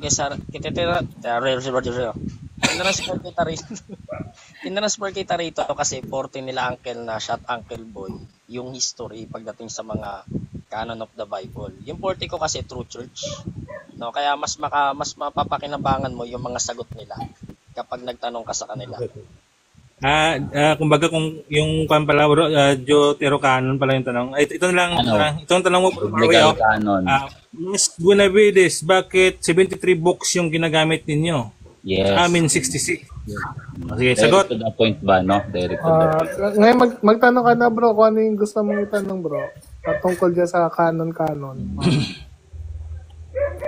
Huwag na wag na parang mas maayos. So, wala nang ganun bro, pakiksada lang. Kasi unfair yun bro eh. Parang lumalabas. Kasi maayos ka naman talaga kinakausap. Pag ganun bro, insulto yun sa kausap mo. Kaya wag ka na magsalita ng ganun. So ano na bro? Wala na? Nakamute yung Marway. Alam niyan bro eh. Kasi ako bro, pag umakyat ako sa isang platform, pag tinanong ako, sumasagot ako, hindi ako nang babastos bro. Kapag inulit ko pa isang beses yung tanong ko at hindi ka pa sumagot, ibig sabihin nang babastos ka na. Ano yung gusto mong itanong bro? Final question. Sina, pagbigyan mo na bro, dyan si Tuwis, nakakaya si Tuwis eh. Sinama ni Tuwis. Sige na bro, nag-sorry na ako ha. Kung tumaas yung tono ko, sorry po. Pwede mag-proceed tayo para hindi tayo matumagal. Tumatagal kasi po. Hapon na ako. Mag-alas stress na. Proceed tayo, Bro Marwin, para makausad tayo sa discussion. Marami kang matututunan dito, promise. Maniwala ka sa akin. Ano ba yung una niyong tanong? Paano nyo po nasabi na mas credible apocryphal books? Well, in fact, na apocryphal books po is around 400 or 300 AD. Pero ang Old Testament ay galing pa sa mga Jews around 1500 BC. Sasagutin ko yan ha. Sasagutin ko yan. Ako muna bro, ako muna. So sasagutin ko yan bro ha. First of all, no, hindi ko alam kung ano yung tinutukoy mong apocryphal books na around 300 to 400 AD. No? Kasi walang ganon. So yung sinasabi namin, mga deuterocanonical, those are not apocrypha. Never in-address yan, no, ng mga church fathers na apocrypha. No? Kaya tanda mo ha. So yung sa amin, na pagkaka-address ng church father namin, kagaya ni Milito of Sardis, hindi po yan in-address as apocrypha. It is addressed, no, as a same canon, as a same level ng mga proto-canon. Kaya wala siyang distinguished ng second and first, or yung tinatawag na proto and deutero. So lahat yan, proto-canon lahat yan, at hindi yan apocrypha. Next question, bro. Tsaka uncle, di ba part siya ng Codex Sinaiticus na merong 800, ano? 800. Mamaya na tayo doon sa Codex, bro. Kaya mo na siya kung saan para ma-address natin yung knowledge. Para ma-address natin kasi Codex lalayo tayo. Question ko kanina na paano po mas credible yung Catholic, o sabihin na natin Bible, sa Catholic Old Testament doon sa Jewish Old Testament. Sila naman yung pinagbigyan ng Panginoon. Kaya maingay eh. Uncle Boy. Ako yata, sorry. Hindi ko siya marinig. Sige. Ano yung tanong mo, bro? Yun nga po, sabi ko kanina, paano po mas credible yung Old Testament ng Catholic, which is yung Old Testament ng Jewish ay directly from God na binigay sa kanila yun through their prophets. So, lumalabas kasi yung Old Testament ng Catholic ay hindi directly from God, according sa iyo. So, meron ka na kagad na conclusion na hindi galing sa Diyos ang Old Testament ng Catholic. At ang Old Testament ng Jew ay yan ang galing sa Diyos. So, maling connotation. No? So, diyan pa lang meron ka ng error sa question mo. Pangalawa, ang mga Hudyo o mga Jew, wala po silang Old Testament. Take note please. No? Pakitato po sa ating mga noo. No? Na ang mga Hudyo, wala silang Old Testament. Kasi kung meron silang Old Testament, meron silang New Testament. Okay? Gayon, sino ba nagbigay ng Old Testament? Sino ba nag-coin yan? Walang iba kundi si Melito of Sardis. No? At wala pong born again sa panahon na puro Catholic po yan lahat.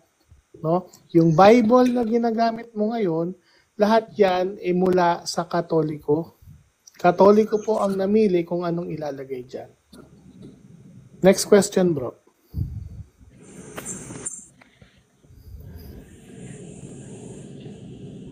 Wala na? Anong question? Wala na pala siyang question eh. So siguro naintindihan na niya, bro. Pero uncle, may tanong naman ako. Anong otoridad ng mga protestante para magbago ng canon? Wala. Wala Ganito naman kasi sila yan. na bagong canon, bro eh. Ang ginawa Wala lang pala. Ganito kasi yan, ako sasagot yan. Sige, go. Kay Uncle Bench. Sa Mateo sa talatang 7, sabi ni Kristo, huwag niyong ibigay ang mga banal na bagay sa aso. Sapagkat yuyurakan nila ang mga ito at kayo ang babalingan. Huwag niyong ihagis ang mga perlas sa baboy. Sapagkat yuyurakan lamang nila ang mga ito. Ano yun? Mga banal na bagay. So once ang isang banal na bagay ay naahawakan po na tinatawag na mga aso o mga baboy, ito po ay kanilang niyuyurakan. Kunyari po, yung banal na imahe winawasak nila yan, sinasabi nilang Diyos-Diyosan, dinudurog nila. Same scenario ng mga Satanist. Yung mga Satanist po, pag nagkakaroon po sila na tinatawag na black mass, nagnanakaw yan sila sa mga church na mga imahe, banal na imahe, o yung mga sacred images, yung mga nabasbasan ng imahe. Ninanakaw nila yan at kanilang winawasak sa gitna ng kanilang gathering. Ganon din po yung Biblia. Niyuyurakan din po nila, winawasak din po nila yung Biblia, di ba? Yung Eucharist, winawasak din po nila yung Eucharist. Kaya nga sabi ni Kristo, huwag niyong ibibigay sa aso. Ngayon, nahawakan niya ni Martin Luther. Si Martin Luther, isa ng ganap na aso. Nung niyuyurakan na niya yung salita ng Diyos, gusto niya, makarunungan pa siya sa salita ng Diyos eh. Matagal na nakahanay yung kanon. Gusto niya bawasan. So, binawasan niya. Ang ginawa naman ng mga umaidol kay Martin Luther, tingin nila kay Martin Luther, sugo ng Diyos, tinuluyan ng tanggalin. Ito yung sabi ni Kristo. Dagdag ko lang dun sa mga church fathers, no, sa panahon nila, pag sinabing apokripa, parang ganito sa atin, kulto. When you say cult, no, Jesus cult, kulto ni Jesus. Hindi yun masama. Wala hindi siya masamang connotation. Kaya pag sinabing apokripa sa panahon nila, hindi rin masama. No? O masama, ang masama dyan is yung Seo de Figrepa. Seo de Figrepa. Yun ang masama dyan. Yung mga Gospel of Barnabas. False writings yun. Mga Gnostic. Gospel of Barnabas. Mga Gnostic Gospel. Kaso, wala na yatang tanong si brother, no? Siguro magkakatoliko na to. Bro, actually, welcome ka sa Catholic, bro, ha? Pasok ka dito sa Catholic at sana nagising ka na, bro, no? Actually, yun nga, yung introduction ni brother, Marwin, medyo bago pa kasi nga, kahit yung Hudyo, hindi ka papakinggan kasi hindi nga nila tinatawag na Old Testament. Yan, insulto kasi yun, bro, Old Testament. Oo, kasi parang sinasabi mo na baliwala na yung libro nila. Covenant nila, yes. Kasi pinapractice pa rin nila kung ano talaga yung nakasulat sa Levitico, eksaktong nakasulat yan. Hindi kagaya ng mga Kristiyano, sinusunod yan as a Roman Catholic Church, as a shadow. Kung hindi, ito ay umaanino, sumasalamin sa bagong tipan. So sa kanila, hindi sila umaanino, kundi yun yung covenant talaga sa kanila. Nag-aalay pa rin sila ng mga tupa. At hindi nila kinalala si Kristo bilang Misaya. Kaya nga ang tawag sa kanila, mga nag-iintay. Kasi dumating yung Misaya, intay pa rin sila ng intay. Diba tayo, ang iniintay natin, second coming na. Sa Catholic, ewan ko sa inyo, may mga rapture pa kayo, diba? Tapos, yung time na hindi pa nabubuo ang 73 books, no? Hiwa-hiwalay pa yan, tinitipon pa yan ng simbahan na wala naman iba nag-exist kundi kami. Yung mga Hudyo, may kakaiba yung kanilang mga pinapaniwalaang kanon. Pag tinignan mo yung, Uncle, yung Dead Sea Scrolls, meron ka ba dyan? Dead Sea Scrolls, di ba? Yung ano ba yung mga Dead Sea Scrolls na nakapasok yung 73 books? Mga mga Hudyo yan, ha? Direct na tayo, mga Hudyo, sige. O sa Dead Sea Scrolls, ang daming mga dun eh, yung mga inalis ni Martin Luther nandun. So kung gagamitin natin ang authority ng Hudyo, pasok sa amin, panig yun sa amin. Ganito kasi kung naman dapat yung tutulan din sa totoo lang. Kasi wala kayong ibang pupuntahan eh. Wala kayong pupuntahan sa Hudyo, wala rin kayong lugar nung time na yon. So ang pwede nyo na lang dyan na matinong gagawin, if may makita kayong error. Kasi kung meron talagang error dyan, mali talaga yan. Ayun, paano nyo yun gagawin? Tingnan natin kung may makikita kayo, sabi dito sa Macabeo, mali to. Sabi ni Cristo, mali to, hindi to totoo. Sabi ni Sarah, mali din to. Most likely pa, Uncle, Leviticus ba yung ginagamit, which is para sa mga pare? Kasi Kingdom of the Priest naman talaga ang tinatag ni Cristo, Revelation 5:10. Hindi na maintindihan yung Leviticus, Kala nila general na kala nila general. Kasi yan, sa mga lahi ng mga Levita, diyan talaga kumukuha ng mga pare. So yun bro, no? Sana ma-absorb mo at wag mo sanang masamain kasi ganyan talaga kami sumagot, bro. Hindi kami nang bobola. Alam mo yun? Yung minsan, kahit na alam namin masasaktan yung feelings mo, sasabihin na lang namin para at least, nang sakirot, minsan, diyan ka lalakas eh. No, makikita mo yung tama. Kaya nga sabi ni Kristo, hindi ako nandito para sa kapayapaan, kundi magdala ako ng espada. Pwede sana kung mga mga Yun talaga yung totoo, yung gagawin natin. Wala naman talagang ibang church on that time, kundi ang Catholic Church. Wala naman iba. Saan tayo magtatanong? At saka common sense naman.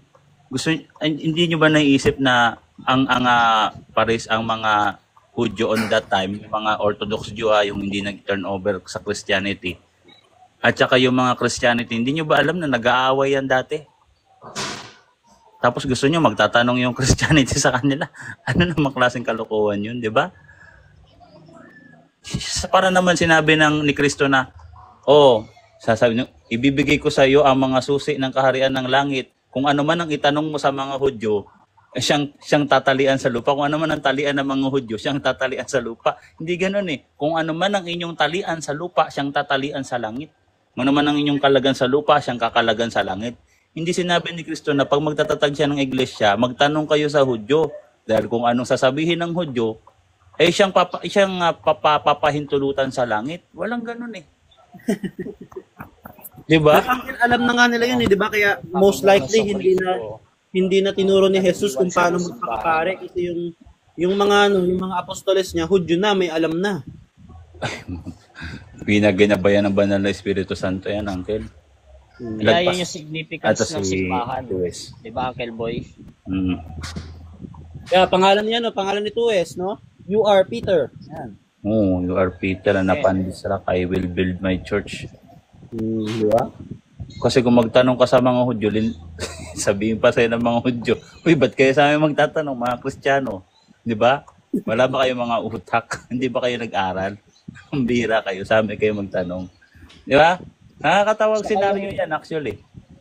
Kaya mga Hudyo, yung mga Hudyo, ngayon, kapag pinapakita mo yung Isaiah, yung pinako si Kristo, against hanggang ngayon, against pa sila. Hindi nga natin alam kung kailan ba magbabalik loob ang mga Kristiyano, ang mga Hudyo kay Kristo eh. Sa totoo lang, ang tingin ko, once na mabigo na yung mga sumuko na yan, yung mga Hudyo na yan, kasi naghihintay sila ng propeta eh.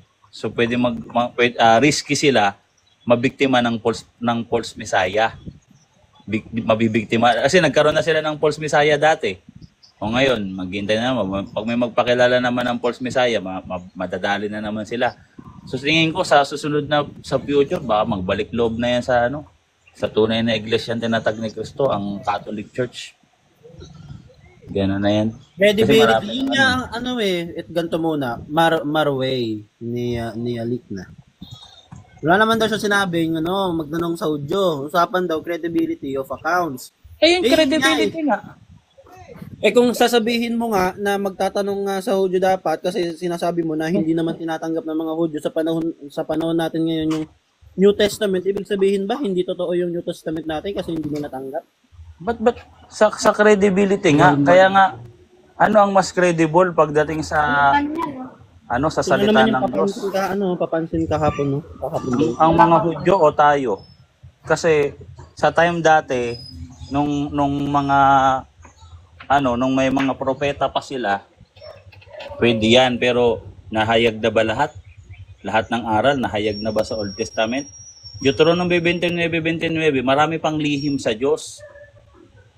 Kaya nga, nung si Kristo ang dumating, doon nga ipinahayag sa gitna ng mga banal at ng mga hintil, ang Kristo na nilihim sa lahat ng saling lahi.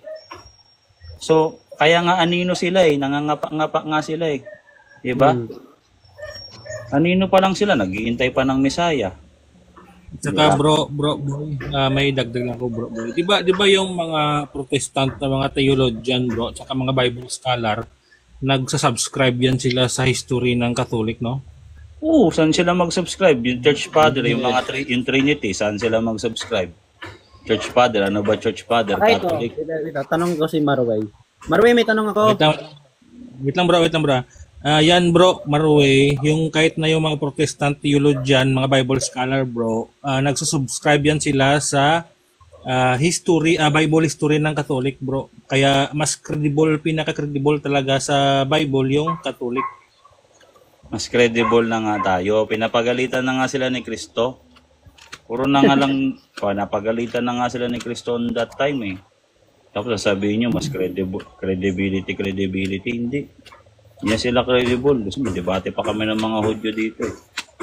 Oh, Marway. basahin natin ang letra por letra. Dito sa Marcos 11 talatang 17, sabi ni Kristo, hindi ba't nasusulat na ang aking bahay, bahay ng Diyos, ay tatawaging bahay dalanginan para sa lahat, ngunit ginawa niyong yungib ng mga tulisan. O sinong kausap dyan? Mga hintil? Hindi. Sila yan. Hindi mga pagano kausap dyan. Sila mismo. Ngayon, sa Mateo 21:43, kukunin sa inyo ang kaharian ng Diyos at ibibigay sa isang bansang nagbibigay bunga nito. Sinong kausap dyan? Mga Kaya pagano? ang parusahan sa inyo. Putang ina nyo. Hindi, Ano ba? ano talaga, no? Nagpapatawa talaga, no? Ano naman yun bilang? Anong yung ginawa nun? Para saan? Malay ko. Ayun siya yun eh. Tawag. Ayun si Eh, Boy. yung kahapon, yung ano, yung nagpapanggap Ngayon na bro, lahat. nagpakita lang siya ng kwan bro, nagpakita lang siya ng aral ni Felix Manalo dito. Tignan mo yung pangalan niya, Ann. Ann yung pangalan niya. Pero nagtatago, lalaki palang tao. Kita mo, nagmumura ka dito, kalalaki mong tao, ang pangalan mo, Ann.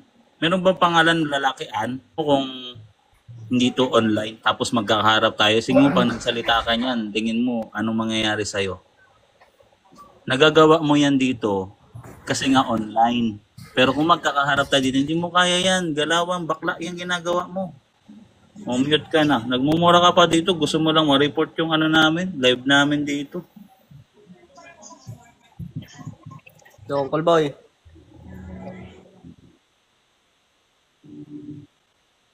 Ipo ang mga Hudyo. Yan yung tanong. Siyempre. O sige, tama ba Hudyo? O itakwil mo si Kristo. Tama pala Hudyo eh. Ganito ako mag-ano, Uncle, patungkol doon sa canonical. Kung ang basis mo, Jewish, eh di sana gumagamit ka ng mga Bavabatrat, mga tractates, Mishnah. Eh, hindi ka naman gumagamit nun. Hindi niya alam yan, Uncle. Mahirapan siya dyan. Diba? So, yun yung may scriptures nila eh. Gumagamit ka ba ng Fourth Ezra? Gumagamit ka ba ng Fourth Ezra? Tagalog Diba? English mo na, Uncle. Wait lang. Gumagamit ka ba ng Fourth Ezra? Gamit ng mga Hudyo yan. So, tama ba Hudyo dyan? O, sige, ako na magbalik ng tanong sa'yo. Tama ba ang mga Hudyo sa paggamit nila ng Fourth Ezra? Meron 97 books yon. Tama ba ang Hudyo? Okay, sagot bro. Kapag magka-type ka sa baba, ibababa na lang kita para mag-type ka na lang Mag-type dyan. ka na lang sa baba. Final warning yan bro. Ng mic, bro. Para maging maayos yung usapan, bro. Open ka ng mic, bro. Kung hindi ka mag-open, baba na kita ngayon. Diyan ka na sa baba. Para kasing Kaya nagtatampo. ka na lang magtanong sa baba, bro. Kasi nagko-comment ka lang din naman. Uncle Boy, anong yeah. bansa? Saang bansa nagbubunga yung Ano, Uncle? At saka mga bro, no, talagang mali talaga yung mga Hudyo, bro, Marway. Kasi yung mga Hudyo, bro, paniniwala nila na hindi Diyos si Kristo. Hindi nga nila kinikilala si si Jesus eh. Kahit parang nabuhay siya, parang ganun, parang tinatanggi nila tapos si Mary daw adulterer, no? Ganun. Tandaan natin, hindi naman buong kahudyuhan, yung partial lang. Tandaan natin si Kristo ay galing din sa binhi ni David sa mga Hudyo. Galing mga Hudyo rin, kahit yung 12 apostle, mga Hudyo yan. Kaya nga ang tawag sa kanila dati, sekta ng mga Nazareno. Kasi si Kristo taga Nazaret yan eh. Yun yung isa sa titulo ni Kristo. Kaya ang tawag sa sekta ng mga Nazareno, nandiyan yan sa Acts 24 verse 5. So kaya sila yung mga nalalabing Hudyo na hindi tumalikod. Uncle, possible yung mas credible. Kung sasabihin mong Hudyo, Hudyo din sila. Ang ibig mong sabihin, si Kristo hindi Hudyo. Galatia 4:4. Pinanganak siya sa ilalim ng kautusan. Mga Hudyo man yan, mga yan. Hudyo yan, mga yan eh. Hindi nyo ba alam ang sinaunang mga Hudyo, sinaunang Kristiyano, consist ng mga Judeo-Christians at saka mga Gentile Christian. Kaya nga, sa Council of Jerusalem, nagtalo sila kung ipapatuloy ba yung mga hintil na converted o ipagpapatuloy ba yung covenantal ritual ng pagtutuli na mga nakuha kay Abraham. Ang sagot ng mga Kristiyanong Katoliko na kami yun at hindi born again, hindi na kasi tayo ang pagtutuli na sumasamba sa Espiritu Santo at walang pagtitiwala sa laman, iyon yung bautismo. Di ba dyan yung San Pedro, bro? Si Ano, Pedro. bro? Si Bibay, wait lang guys sino si Bibay bro? Sino tong si Bibay? O nga pala si Bibay, kausapin muna natin. Sino yan si Bibay? Bibay? Bibay? Sa kwan bro, nagkakape. Okay, yung problema eh. Mahirap kasi ang mga uncle, pag bankrupt ka na sa argument, tapos ipipilit mo pa rin yung argumento mo. Uncle Nash, possible ba na na nag-take ng Nazarite vow si Jesus kaya mahaba yung buhok niya sa mga icons? Bro, hindi siya nag-take ng Nazareth niyan, vow. Pero nakatira siya sa Nazareth. Mahaba yung buhok niya. Kasi nga, kung mapansin natin, merong prophecy. Bakit mahaba ang buhok ni Kristo? Kasi masalamin siya kay tinan mo yung pagkasilang, yung pagka-prophesy sa kay, ba yan? Paano? Yung mahaba yung buhok? Yung Samson. Basahin mo kung paano yun. Kung paano yung pangako ng pagkasilang kay Samson. Similarity kay kay Kristo. Oo. Parallel. Parallel yan, cross parallel. Ngayon, pangalawa, yung sinasabi naman ni St. Paul na yung mahabang buhok ay kahihiyan sa Diyos kasi on that time may mga pagano doon na yung mga buhok ng lalaki lagpas bewang sa chronology. Hindi naman lagpas bewang ang buhok ni Kristo. Sa mga tao on that time, sa mga Nazareth, normal yung ganong habang buhok. Hindi yun mahaba. Ang mahabang buhok sa lalaki, yung hanggang bewang. Ay, ang unawa kasi ng mga Protestant, Pampinoy eh. Akala nila pag ganun mahaba na, hindi mahaba yan. At saka bro, yung mga Nazareth, mahaba talaga buhok ng mga yon. Hanggang ganyan kahaba kay Kristo. May eksik pa nga kay Kristo. Yung buhok niya, bro. At saka, di ba bro, boy, yung ginagamit nila na talata, dyan kapag binasa mo yun, ipatuloy mo yung basa, nakalagay doon na ang mga ito ay hindi na namin tinitignan. Hindi na rin yan. Bukod doon, diba? Sinabi din ni Paul na pati nga pagkain, di ba? Ang sino man ay mahilig palatutol, ay wala kaming ganitong kaugalian ultimo sa iglesia ng Diyos. Cleaner naman ni St. Paul na wala talaga ng kaugalian sa buhok. Wala na yan. Pero yung sinasabi niya kasi on that time, yung mga pagano kasi sa time na yun, meron silang sinasamba na parang kabayo nga doon, kabayo. Na yung mga, di ba yung kabayo, mahaba buhok nun, di ba? Tapos yung mga lalaki doon on that time, yung buhok doon hanggang halagpas puwit yun. Yung buhok ni Kristo, hindi yun mahaba actually. Sakto lang yung sa mga Nazarita kasi yung mga Nazarita, nagpapahaba ng buhok yan. Mahaba talaga yung buhok nila. Tradisyon nila yan, no? Mahaba. Yung culture nila, yung ganong buhok, hindi mahaba. Si Soriano, magaling eh. Dito kasi, akala kasi nila, barbers yung mga tao.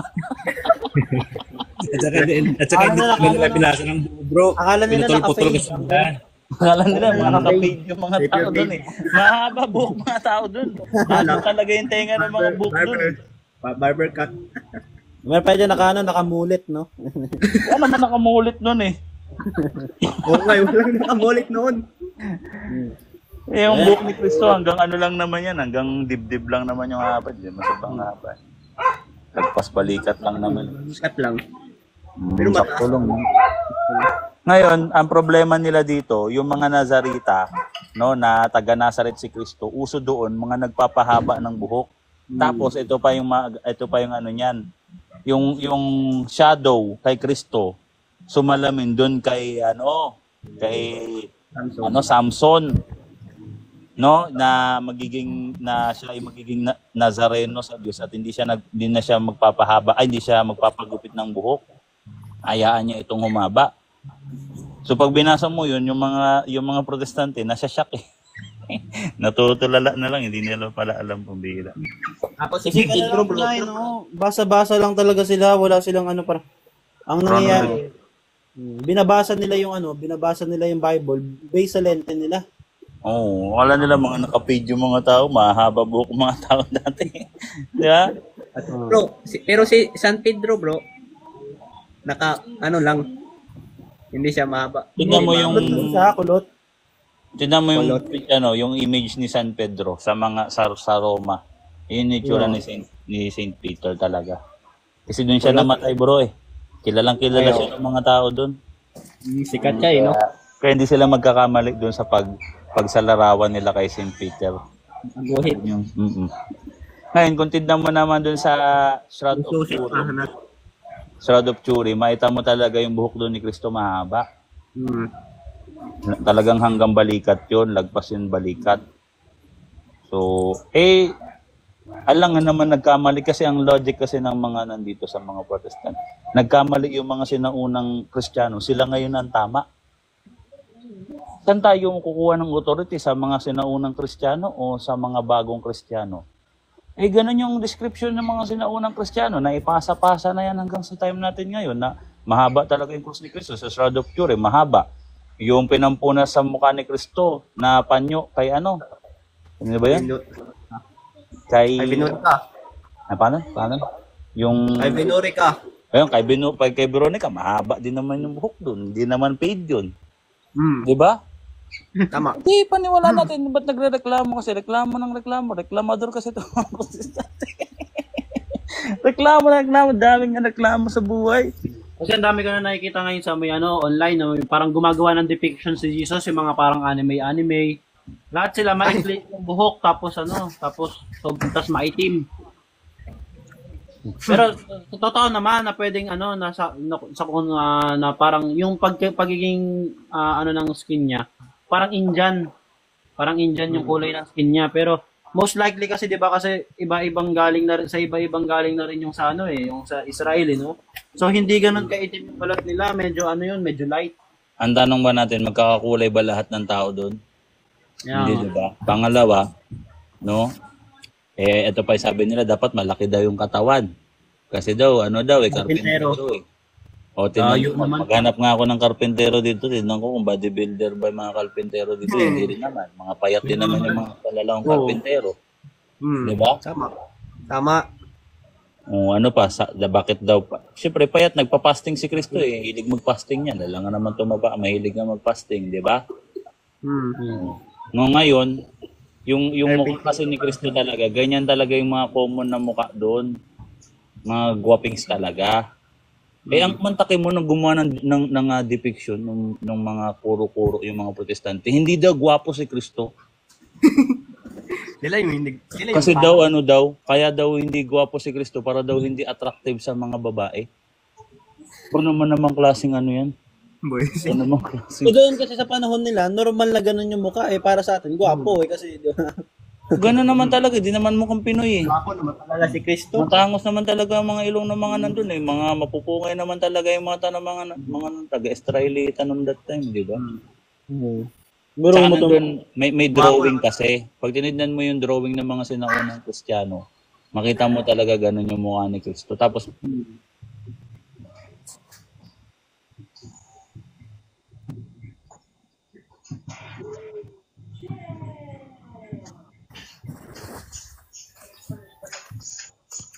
ito naman si Ma'am yung puro bibig lang. Yung aso ni Manalo, bibig lang. Pero kasi reklamador kasi mga protestante. Ano pa reklamo niyo? Sige, comment ng reklamo para sasagutin natin dito, no?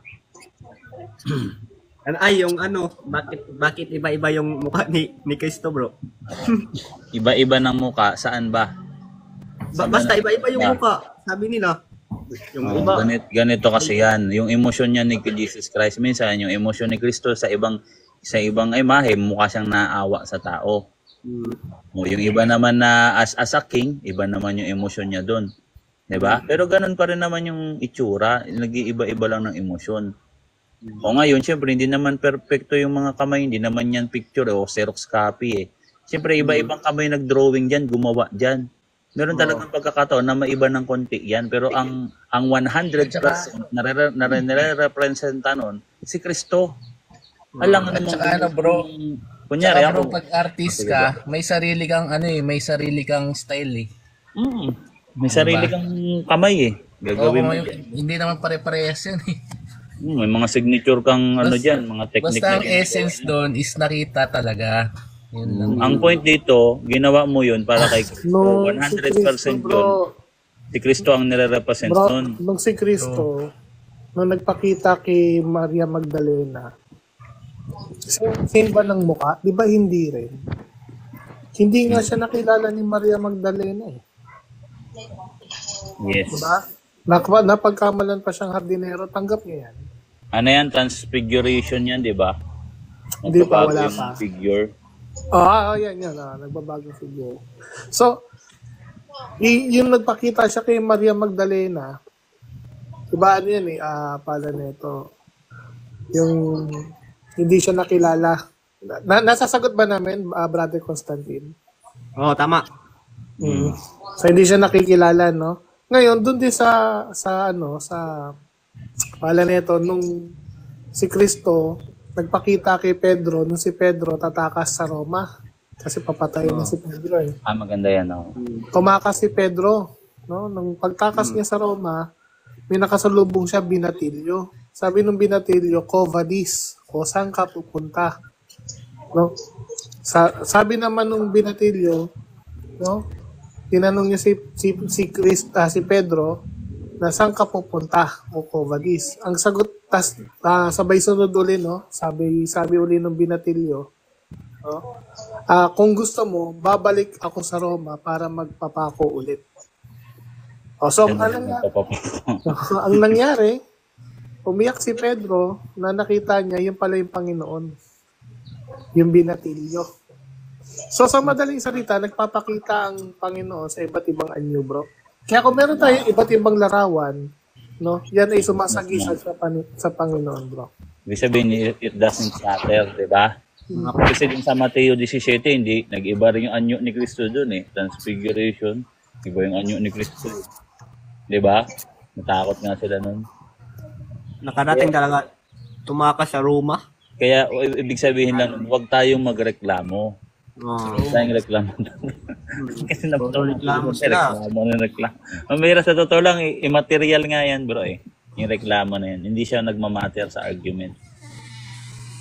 Yun ang totoo, hindi siya nagmamatter sa argument. Maganda sana kung meron yan patutunguhan.